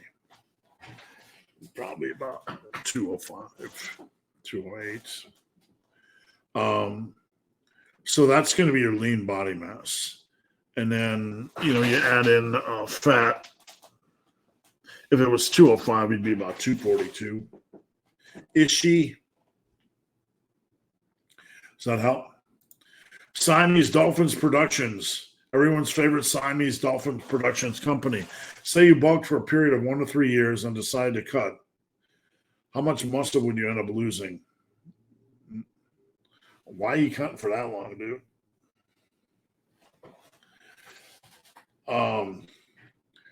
Like that's like a mega cut. That's like 50 to 75 pounds. If you need to lose 50 to 75 pounds of flubbuloid, you're probably best getting that off right now, because bulking is just going to add in. Are you doing a mega bulk here? I don't advise that. I would have to learn more, but you're not going to lose any muscle. I'm more concerned why you're doing a mega bulk or a mega cut. In the real world, no one cuts for 6 to 12 months. It's so rare, man. That's like setting yourself up for failure. On paper, I'm going to cut for 6 to 12 months. In reality, it's like flying a train or flying a plane into a mountain. It's hard to do that. Like that takes some ninja level skill to be able to cut that long without going off the rails or messing it up. That's danger zone. Cue dramatic music. Hello, Team Massive, a big, hairy, ugly dude. Did Zercher squats and kind of liked them. No judgment. Not sure if you mentioned that they are not great. I just posted on Instagram this morning a video of me doing Zerchers. So do I find them great? No. I don't think they're a really good muscle builder. And some people think they're going to use them to build their deadlift. I don't think they're particularly a good deadlift builder. If you want to do them, do them. If you want to let them rip, let them rip. But I would not bump anything else out quality to work them in. Using your formula, I'm around 35 pounds short of natural potential. That's a lot of mass. Can you imagine what it would be like to smash that? Right? I'm bigger than Steve Reeves. No, you're not. Should disc golf be a sport?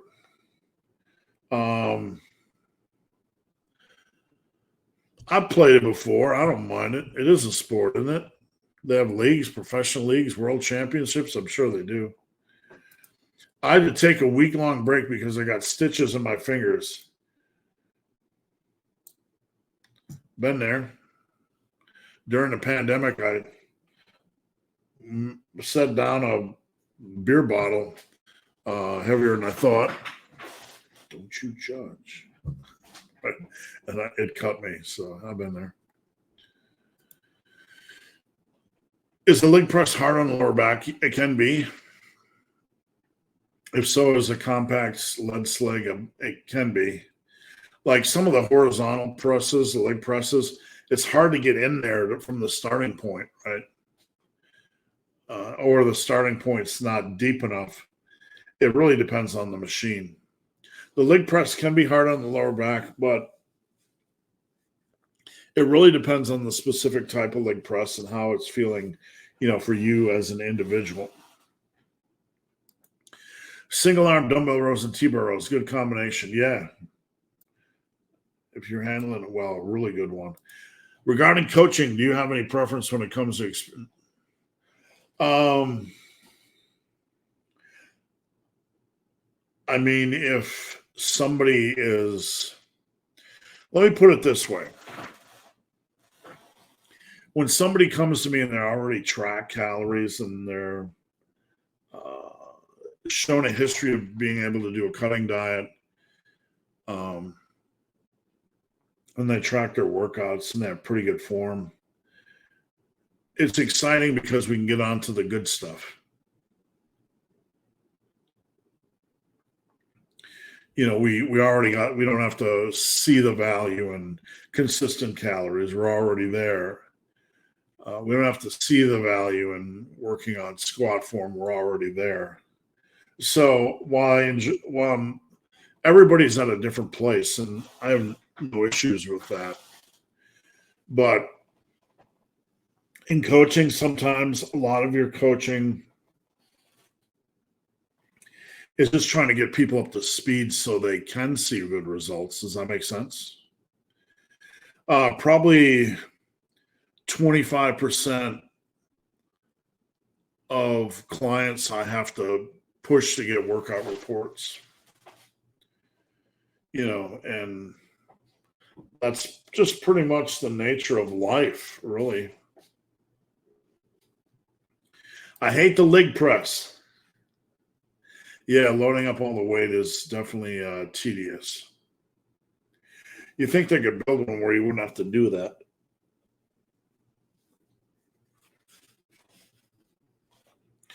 All right. Ralph Burger. Ralph Dingenberger. Sorry, Ralph, couldn't resist. Thanks for giving us nuance and realism to the smashing natural limits. Fully agree. Smashing our own limits for sure. You're welcome. I appreciate, when we can keep this an intelligent and rational discussion. I'm not trying to poop in anybody's cornflakes, but it is what it is. Gamboni law, carbs are necessary. Older school bodybuilders didn't really eat carbs. I don't over focus on carbs. I think it's really lifter dependent. I mean, we can't simply just pull the older school guys did this, that, or the other thing. The older school guys also took megaroids, right? Now, way back in the natural world, they didn't rely on a lot of the junk. And you're right, they didn't rely on a lot of overuse of oatmeal or potatoes. Some did, some didn't. Some relied more on it, some didn't. But there was more of that than there is nowadays. And in a way, I think that's a good thing. Not that I'm not against ruling out potatoes and rice, that by any means, not at all. But I think they tend to lean more, towards the leaner. It's like, what you doing, buddy? What you doing, buddy boy? Are you done stretching, buddy boy? Got you. Come here, buddy. You want to come back up, buddy? Come on, come boy. You're the best boy. Come back up. Got you a 720p resolution. Your face is still fuzzy. Yeah, that's I'm sorry. Okay, but that's internet connection today. I'm not sure why it's screwed. So I apologize. So in a way, they're acknowledging, well, the thing is, like, I don't think a lot of people actually know that it's been studied. So when people they don't actually know the numbers of the formulas. And so when people are being critical, they think it's just some generic, proclamation. That's my best guess. Steve, I can track all meals except dinner. I try to track what white people. That's okay, man. That's okay. What I typically recommend for folks, I don't know if you're trying to gain, lose, whatever, but we can start with what we can control, like a plate of food, not heaping helpings, but like a plate of food. is going to be around 700-800 calories, right? So we can start with that. Does that make sense? And adjust. If we're radically different day in and day out, like one day we eat a heaping pile and the next day a mini pile, right? That's going to mess with things a little bit more. What's up, buddy? What? Oh, where are you waggling? He's got the super wagger going. Are you waggling? What? I know I'm right here. Everything's okay, buddy. Okay, now just settle down. The Hodge twins are what got me into lifting 8 years ago. What was it like training with them? Do you believe they were natural? Well, first off, I don't kiss and tell. So I'm not going to touch the second part. But they're good guys. They're really good guys. And look, I met a lot of douchewads in the industry. And I am not going to tell you I like someone if I don't. I will not do it. I'm not going to get on here and bash people, but they're good guys. They're smart guys. They're good businessmen. They're good human beings. They're not dumb. They're not idiots. They're funny as fuck. And they're faithful. They're loyal. They're guys that will meet you in person, and then they'll follow you, and then 2 weeks later, when they're out of your zone, they'll unfollow you.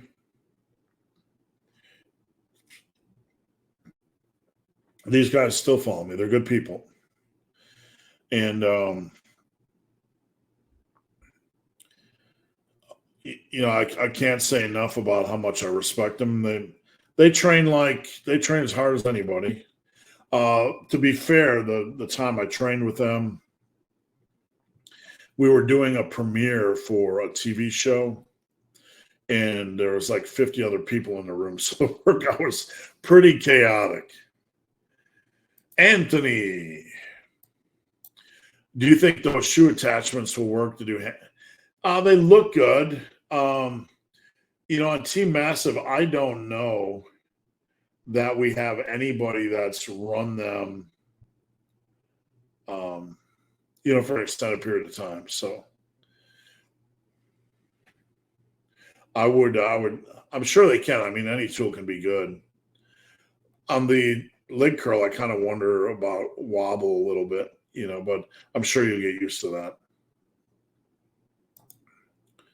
Cigars and handlebars. Steve, you live in my hometown and have helped me immensely. Thank you. My question is, when can we get together and have a cigar?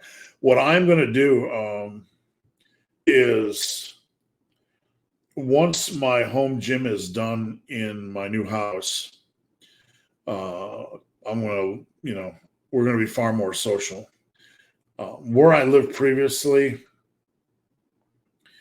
I had a gym, but it was a downtown property, and it just wasn't conducive, for having people over. It was a little bit cramped. But here, once I move, I have a home and a commercial gym where folks can train with me. So we're gonna talk about that more when November, December gets here. And thank you for your service. Thank you, sir. I appreciate it. I feel weird to wear bodybuilding apparel while I'm still small. You got to wear something, man.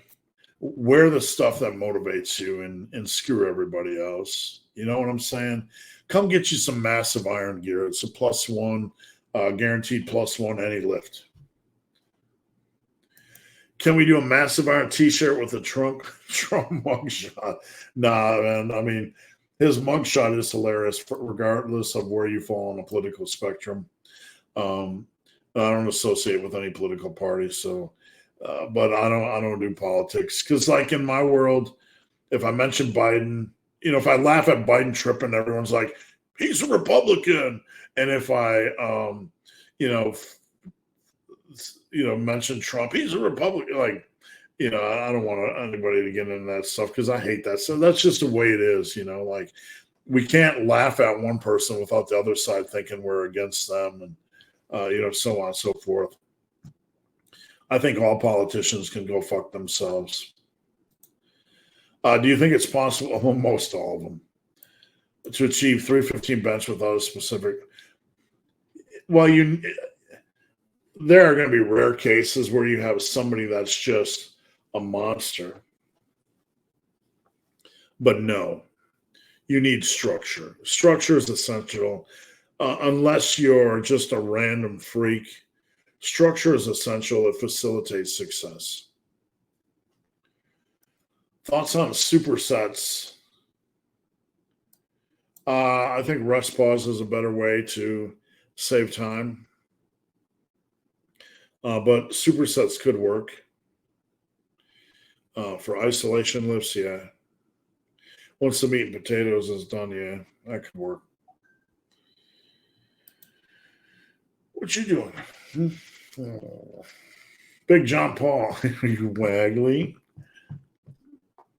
Aside from the colds I have the past few years, I still feel normal and energetic, but still decided to take a week off. No, man, take a week off whenever you need. It's okay. It's not going to do much at all, taking a week off twice a year. Probably even help heal the wounds a little bit. I've struggled with imposter syndrome my whole life, and often feel this in the gym. Well, I think anybody that does coaching or anybody that's successful in any way struggles with imposter syndrome. And I will say the people that do have my respect because they take what they're doing seriously enough to want to be better. It's the guys that think they know everything that scare me. What do you go to indicators that someone is training hard enough? You can see it. Usually it's the opposite. Like, what are the go-to indicators that somebody isn't training hard enough? They make excuses. I'm going to wait to progress.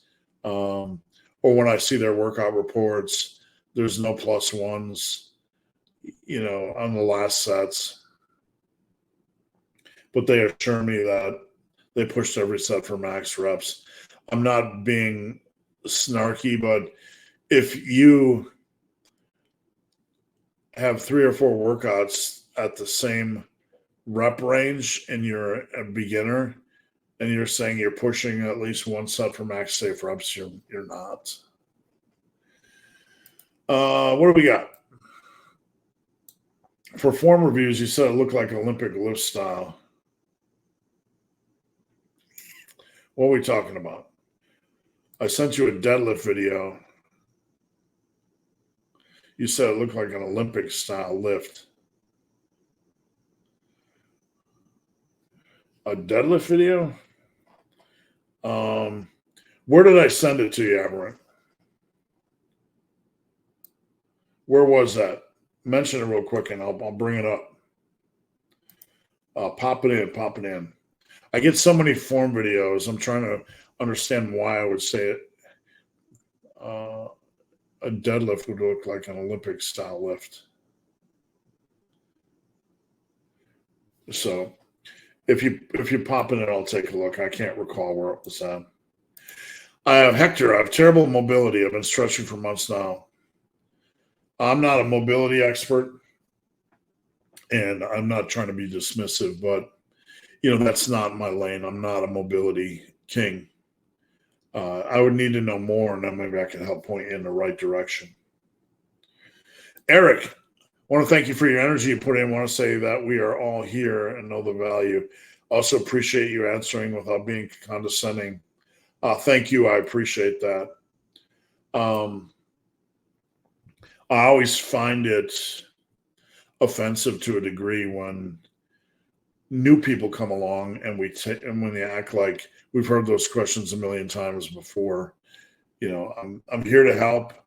I have a bad sense of humor sometimes that comes up, but beyond that, thank you, Eric. Liberty's Olay, have you ever tried? No, my goodness. Yes, I've tried everything. I'm not shaking my head at your question. It's just this question, give it up. Don't do it. It's not good. Systemic fatigue can take. No, Mike's wrong. No one needs 10 to 14 to 21 days to recover from one hard set. No one does. It's all bullshit. Micro's completely wrong on that. I'm not shaking my head at you. It's just this whole idea that's being brainwashed, that's trying to brainwash you guys. It's bullshit. Ask questions, get answers. Don't forget to hit the like button. Thank you. Do you believe in magic, John? Can you elaborate on building mental strength? For example, going from forcing myself to get things done to being perfectly consistent. Mental strength is something we have to work on and train like a muscle, right? First and foremost, we have to be aware of our own bullshit. Like we have to be aware of our bullshit. There are tons of people out there that I see it every day that make excuses, and I don't go, John, that's bullshit, John, right? I didn't train today because my dog farted and I had on red underwear rather than yellow underwear. And I thought, when I have red underwear, I feel more, shut the fuck up, right? I mean, do you not see the maze of bullshit excuses you're, churning out? Elaborate mental strength is something we have to work on. We have to cultivate. We have to watch videos that equip us and read articles that equip us. And we have to push ourselves. We have to do things that we have to understand pushing ourselves when we don't want to push ourselves is part of building mental strength. Doing things we don't want to do and stepping out and risking failure, that's part of mental strength. We want to be safe. We want to be smart. We don't want to risk our money. We don't want to risk our health. But we have to stretch the boundaries and do things we don't want to do.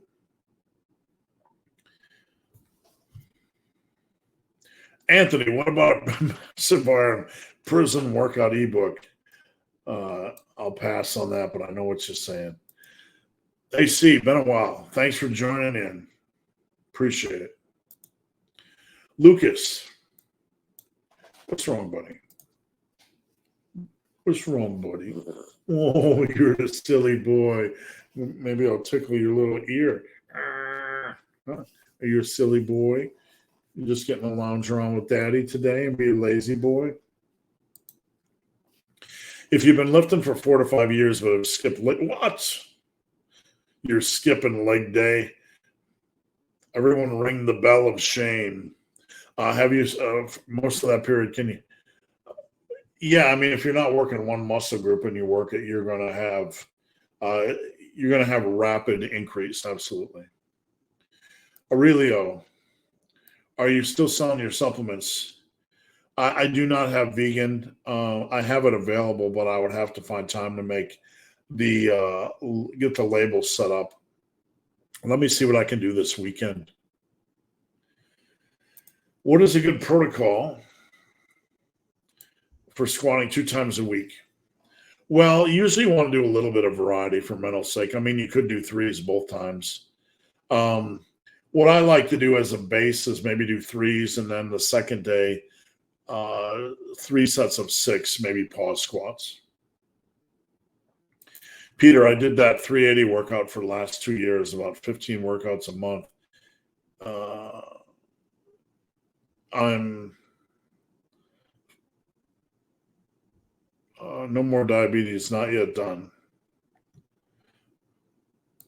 Will the app be able to coach on increasing or decreasing calorie intake based on weight training? It's not going to self-guide you like AI, but you'll be able to analyze data to make adjustments. But outside of that, when it comes to weight loss, we have to be I gotta set you up, buddy. We have to get it over with, right? We can't be paranoid of strength loss. I'm gonna jump to the question at the bottom real quick. Let's see. Why so dismissive of Menser? No, I was dismissive of we don't need 14, 10, 14, 21 days between rest periods. It's not, that was the question that's asked. It's not conventional. If you look at 99.9999% of lifters, it's not needed or required. Dorian did the same. No, he didn't. Dorian trained every body part once a week. You did not understand the question. He asked about recovery, right? Dorian also was at the forefront of massive amounts of drug abuse. Don't make no mistake about it. So you want to use one case versus a million other bodybuilders with results. And I'm not coming at you. I'm just being real. Dorian trained once a week and he trained hard. And he had already had a big base of mass, but at the time, he was also experimenting with abusive, insane levels of drugs. His drug protocol advanced. You can see I was there. I was watching. It was my era. So we can get caught up in this. And I'm not saying drugs was everything. Dorian trained hard, intensely hard, and I have nothing but respect for him. But he did not specifically use Mentzer's protocol. We were talking about rest periods, needing to rest. Where was the specific question? Hold on. Specific supersets, imposter. What is your opinion about the rest periods between workouts? That was the question you asked, right? And then this is your response. So I'm just being fair. You asked me a specific question. I gave you a specific answer. So if you're going to be, I'm just being real. If you're going to be critical of me, then be critical about the question you asked. If you want to crawl into a hole, I'm not trying to come at you, but if you want to believe in the cult, then believe in the cult. But the reality is, I've spent my life studying this, and outside of one or two cases, it's not convention, right? You asked about rest periods between workouts, and I gave you a specific answer. And you said systemic fatigue can take days to recover from. It's bullshit. It is absolutely bullshit. And we know it's bullshit because every lifter in the history of lifting, other than Mike Mentzer, even Dorian Yates didn't take 10, 14, 21 days between workouts. That's what you asked about. Mike was wrong. We know Mike was wrong because we have an incredible pool of data that shows us it's not, plus common sense. I've spent my whole life training hard. I do not need 10, 14, 21 days between workouts, nor anybody I know. And so Mike's the only one that said it. So we were talking about rest periods between workouts. Absolutely, Mike is wrong. Pulling the Dorian Yates card is a bait and switch, right? You asked about systemic fatigue. Dorian Yates did not use this, so it's not the same discussion. So I'm not trying to get fired up about it, but we have to stay on the tracks here. Really excited to hear about the Massive Training app. Thanks. We're going to keep working on it, taking one step forward. Rate my leg plan. Squirts look fine. Leg extension fine. Ham curls. You need one more quad exercise per week. One more quaddie per week. Anthony, that's why I'm here. Let him rip. So many questions. What would you consider to create a Massive Iron Certified? This is something that's on my to-do list, just with my methods. So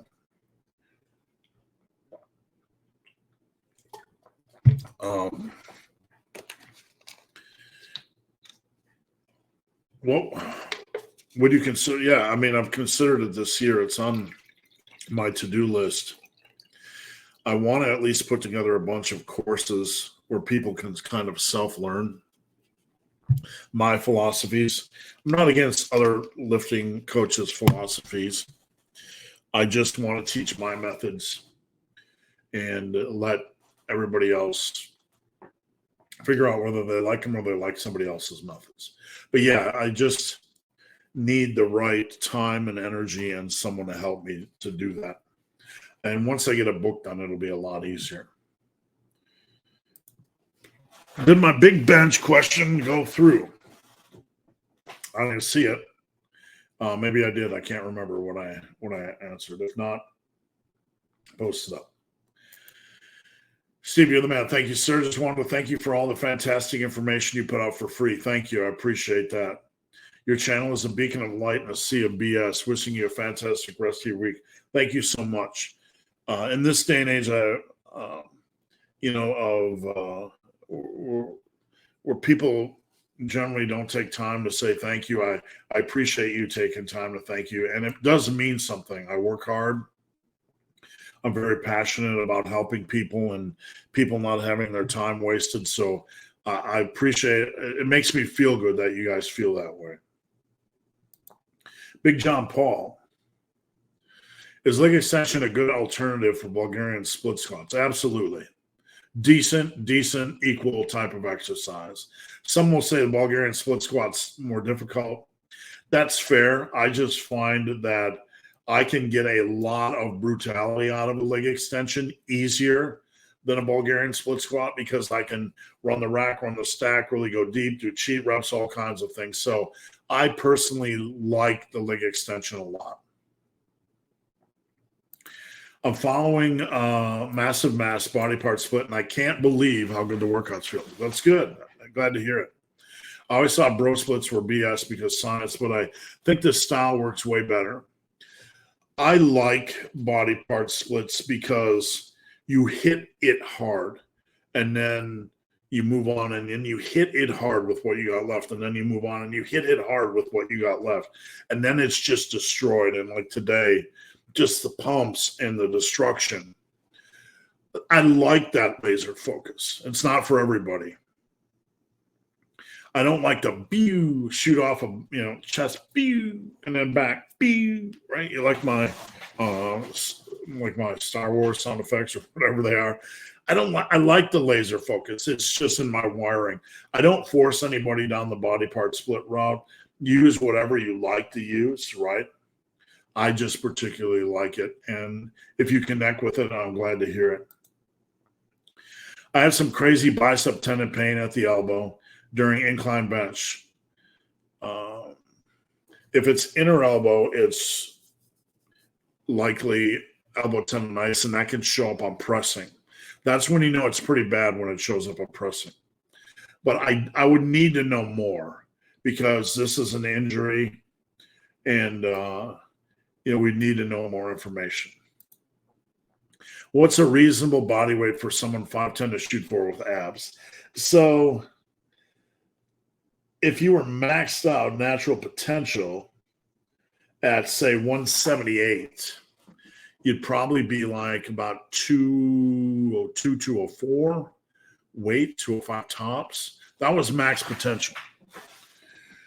So let's say you're maybe half of that. You could be 180 to 190, 180 to 190 to 204, depending on how much mass you had. Do some of your guys on Team Master that are pushing near natural limits? I got some pretty big boys that are clients, and Team Master, we got some guys like David Harrison, just posted his 2-year transformation. He's doing great.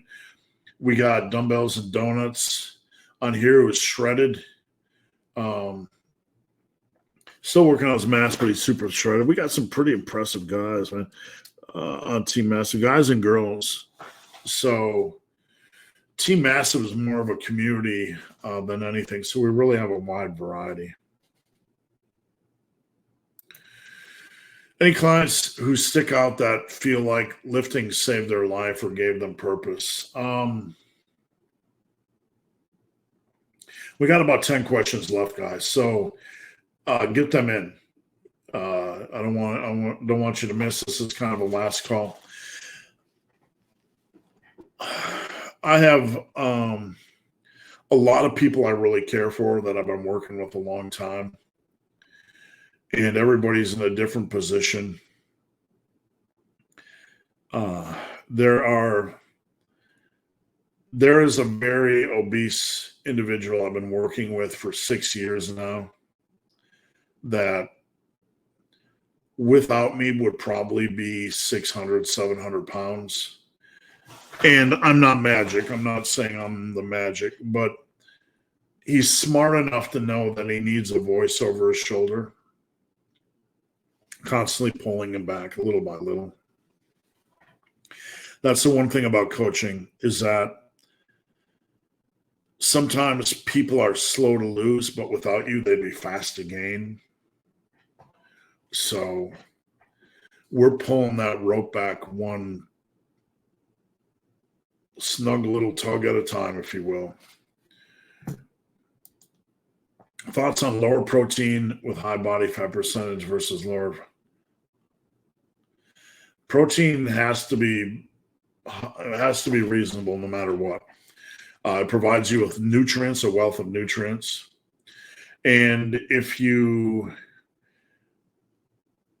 the only difference is the type of protein you eat during a diet. If you're cutting, you need to go leaner protein. Bulking, you can eat whatever. I know you mentioned in a video at some point, but I can't find it. When doing a 10-minute deadlift block, what is the rep progression? Well, you generally don't want to go above 20. You can go above 20, but just be safe. No grinders ever. A 10-minute deadlift block is you start your timer, 10 minutes. You do singles or doubles, depending on how you feel at that time. Rip a single, rip a double. You release the bar, you stand up, you catch your breath, you catch your sanity. When you feel ready again, you go. We're not rushing. We're just keeping a natural pace. When you hit 14 reps or more in that 10 minutes during the block, then you'd add weight the next time. Richard, I tried landmine minerals rows. It felt good. What's your opinion? It's a good one. It's something I program in for most of my clients at home, so I have no issues with it at all. Nick, do you rest in between? Yeah, absolutely. You rest as long as you need. The goal is to come back and feel ready to rock. So rest until you feel mentally and physically ready to go again. Absolutely. Daniel, thank you for the video regarding the rest pause protocol you did. I use that in many of my workouts. I appreciate it. I appreciate that.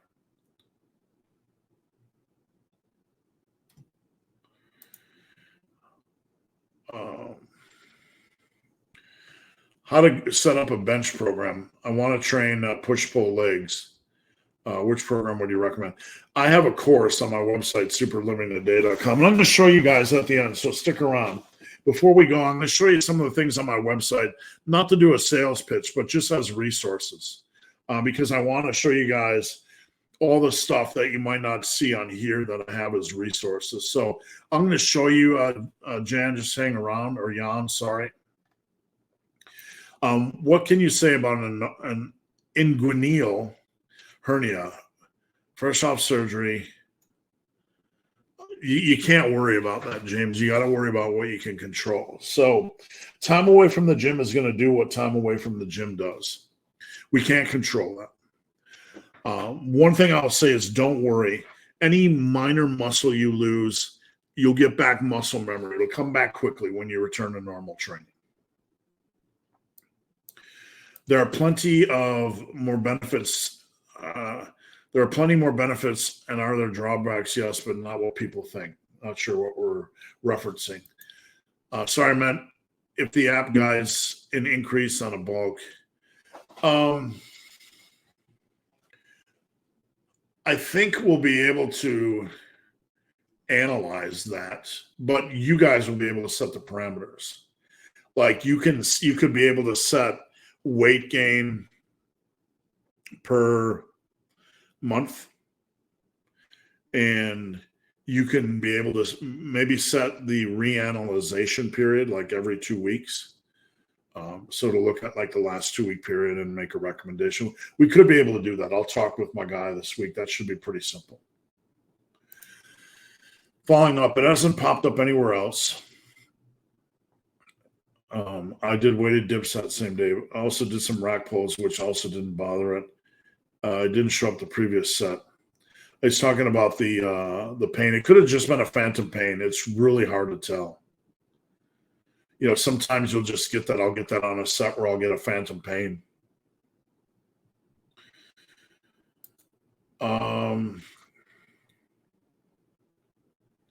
Rico, if you guys use WhatsApp, you can text me 513-649-2666, 513-649-2666.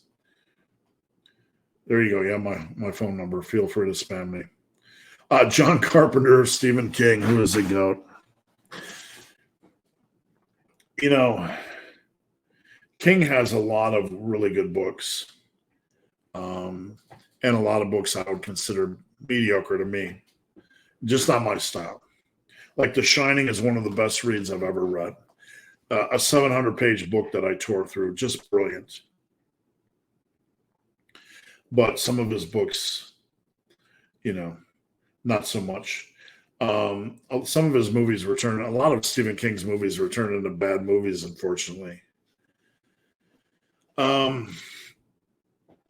John Carpenter, I don't know, man. John Carpenter is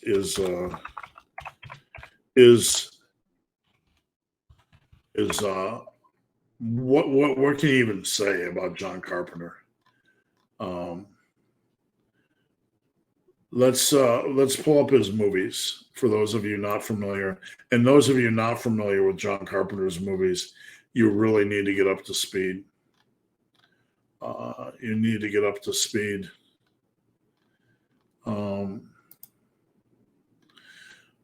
You have, I'm just trying to span through all this Halloween referencing on his list, but sorry, I went to Internet Movie Database and it's referencing every documentary that ever referenced Carpenter. So I got trapped in a world of chaos. So, Ghosts of Mars, Escape from LA, They Live, The Thing, The Escape from New York, Halloween, arguably the best ever horror movie, arguably, at least in the conversation.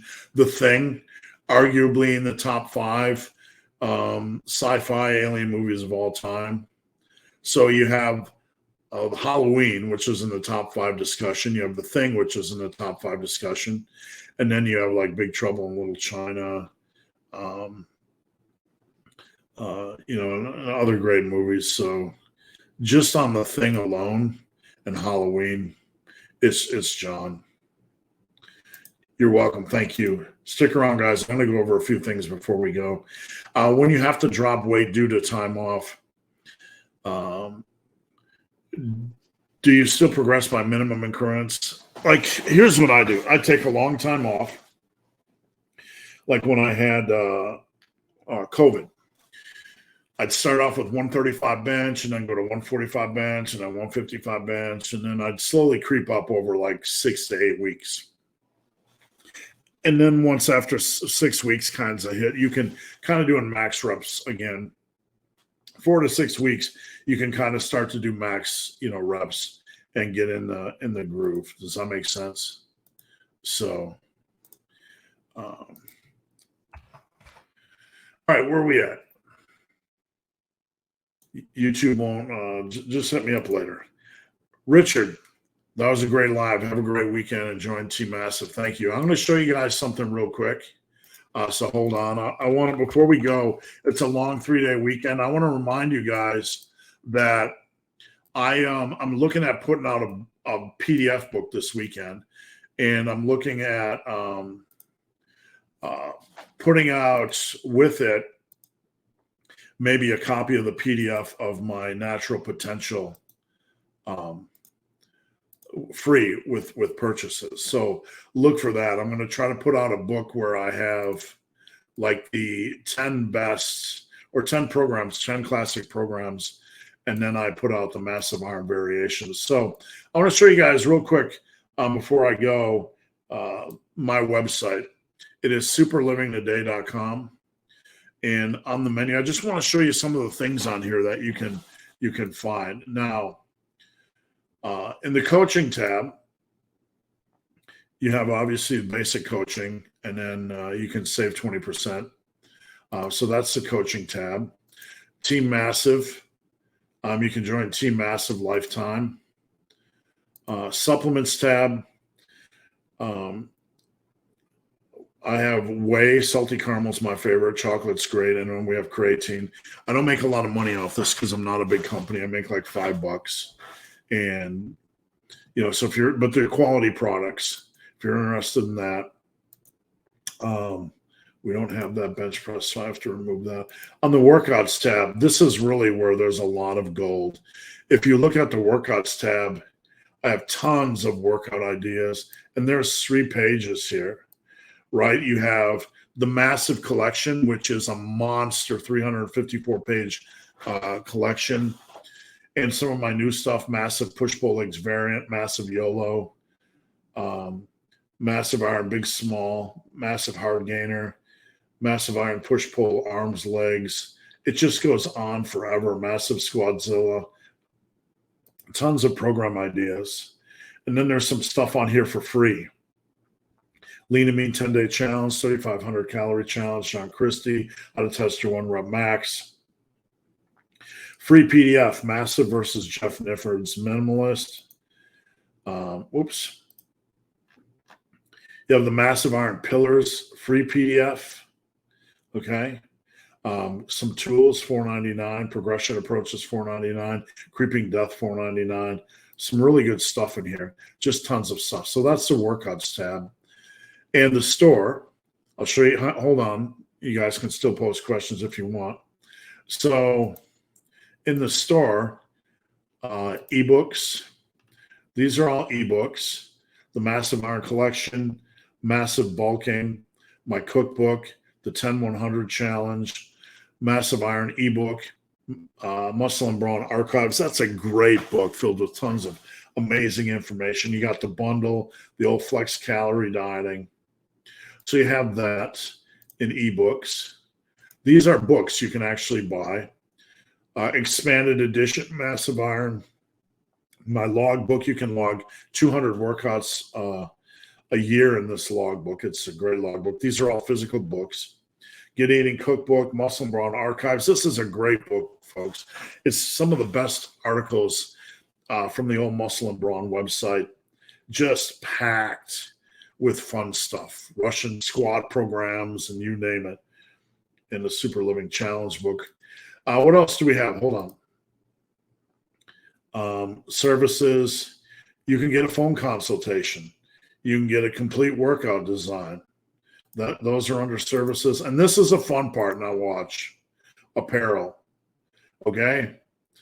Tons of T-shirts. You know, the Massive Iron shirt, the Crom shirt, the Massive Iron VIP shirt with the kind of the ghouly woolly, Massive 316. I just do this for fun, right? Just a lot of fun stuff. This is the Massive Armor rip off of the Arm and Hammer, right? And the Massive DMC, Run DMC rip off. And you guys will know this one, right? And this is an AC/DC ripoff. I just do this for fun and just make stupid T-shirts for fun. The Turkesterone T-shirt, underdose placebo gains, just crazy stuff. What else we got? This is a silly one I made, regressive underload instead of progressive overload. And the shirts have different colors and stuff like that. Hold on. Hold on for this one. This is one of my favorites. Buy my friggin' cookbook, right? Why not? The Breaking Massive T-shirt. And we got flags. We got the white and black flag, the MTV ripoff. And, man, these shirts go on forever. These shirts go on forever and ever. You got mugs. You got Embrace the Suck. Just a lot of good general lifting stuff. We got hoodies. Um, you got 3/4 Raglans. You have tanks. And there's some, I'll show you some of the new stuff at the end. You got phone cases. And this is a fun, I like this one. This is a funny one. It says, don't touch the bar. When you're benching, the person spotting can read it because it's upside down. That's just kind of a silly, goofy one. Some stupid, really bad ones like the Incredible Bulk. My pronouns are massive iron, in case anybody wants to know. Sarm's Goblin. This one's for Josh Megaroids, right? And I highlighted ED for erectile dysfunction. Subtle stuff, right? I run so I can drink beer. They just go on forever. Fitness influencers making up stupid exercises since 2010. Just random shirts. Then we have our whole barbell club stuff, like the Massive Iron Barbell Club. These are kind of all the same themes, and those are a lot of fun. The Massive Iron Barbell Clubs, ER, PR, that sort of thing. The plus ones. We got a lot of good Massive Iron clubs. Just some other fun stuff. You guys can post up questions and I'll get to them. Other different variants that I've created. This is a bulldozer shirt. I kind of like this one a lot. The Massive Iron Bulldozer training shirt. That's pretty cool.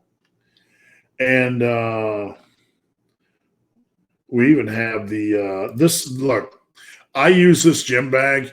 It's big and it's thick and it's rugged, and I absolutely love it. If you need a new gym bag, this is one to consider. I love this gym bag. It's just hardcore. And if you really want to be a dork, we got Massive Iron Chucks. They're not Chucks. They're not Chuck Taylors, but, you can get your Massive Iron Chucks. We've got them for women in the whole pinky winky. You can see Massive Iron there on the bottom. We got all kinds of crap on here.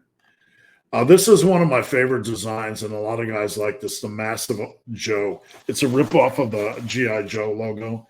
But I wear this t-shirt, and a lot of guys like that t-shirt. We have hoodies. Somebody asked for a massive candy bar like the Snickers bar, so I did that. Let's see. I've been experimenting with leggings for my wife, so we're working on the massive. So that's up there for fun.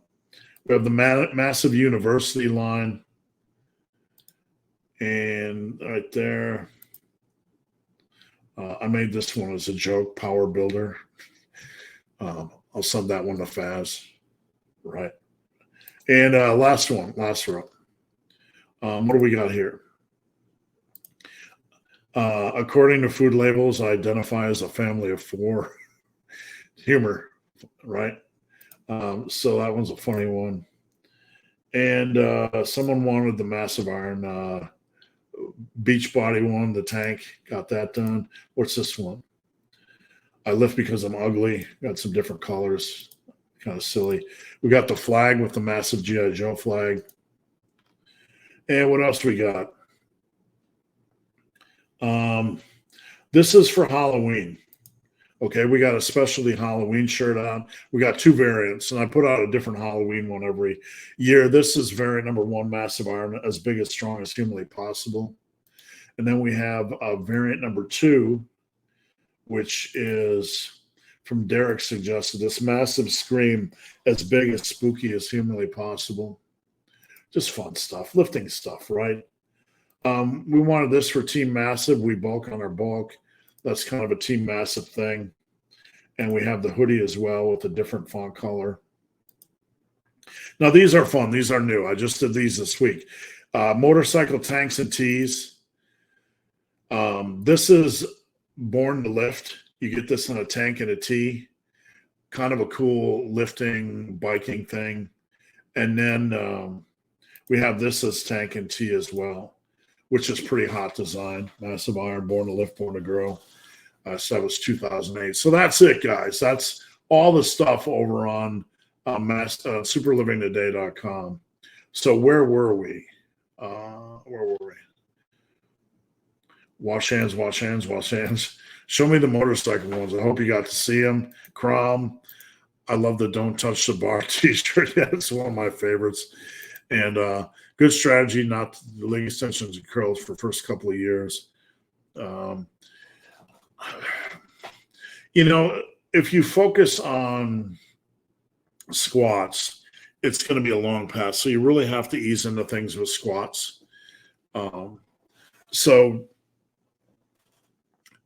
Hip hinges, we really have to be aware of our lower back and the stress on our lower back. So overdoing squats and deads, we have to really ease into those and make sure we understand form and get form up to speed, yada, yada, yada. So you can do hacks, you can do leg presses. There's no reason not to do leg curls and leg extensions. If anybody's against it, it's probably just a little bit of hype. And I screwed up something, Jan. I was going to show you something, and I'm sorry. And let me bring it up real quick because I was going to show Jan something. Sorry, Jan, Jan. I'm assuming it's Jan, but I was going to show you guys something, and I forgot.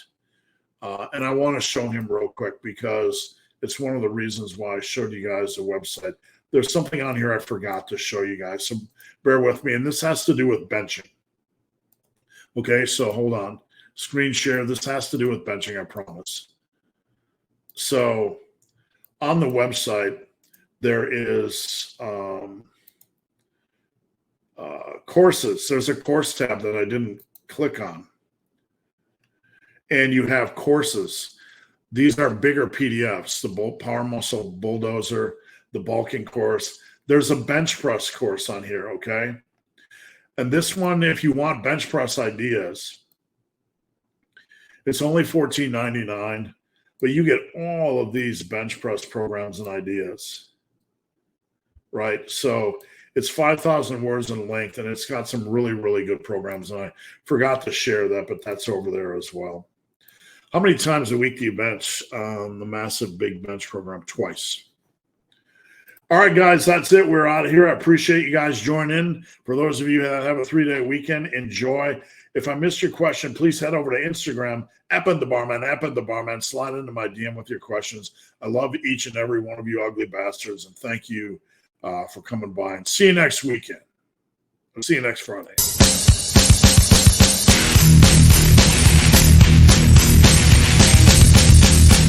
not almost over. It's not almost over. You're not almost there. You're not almost there. You're not almost there.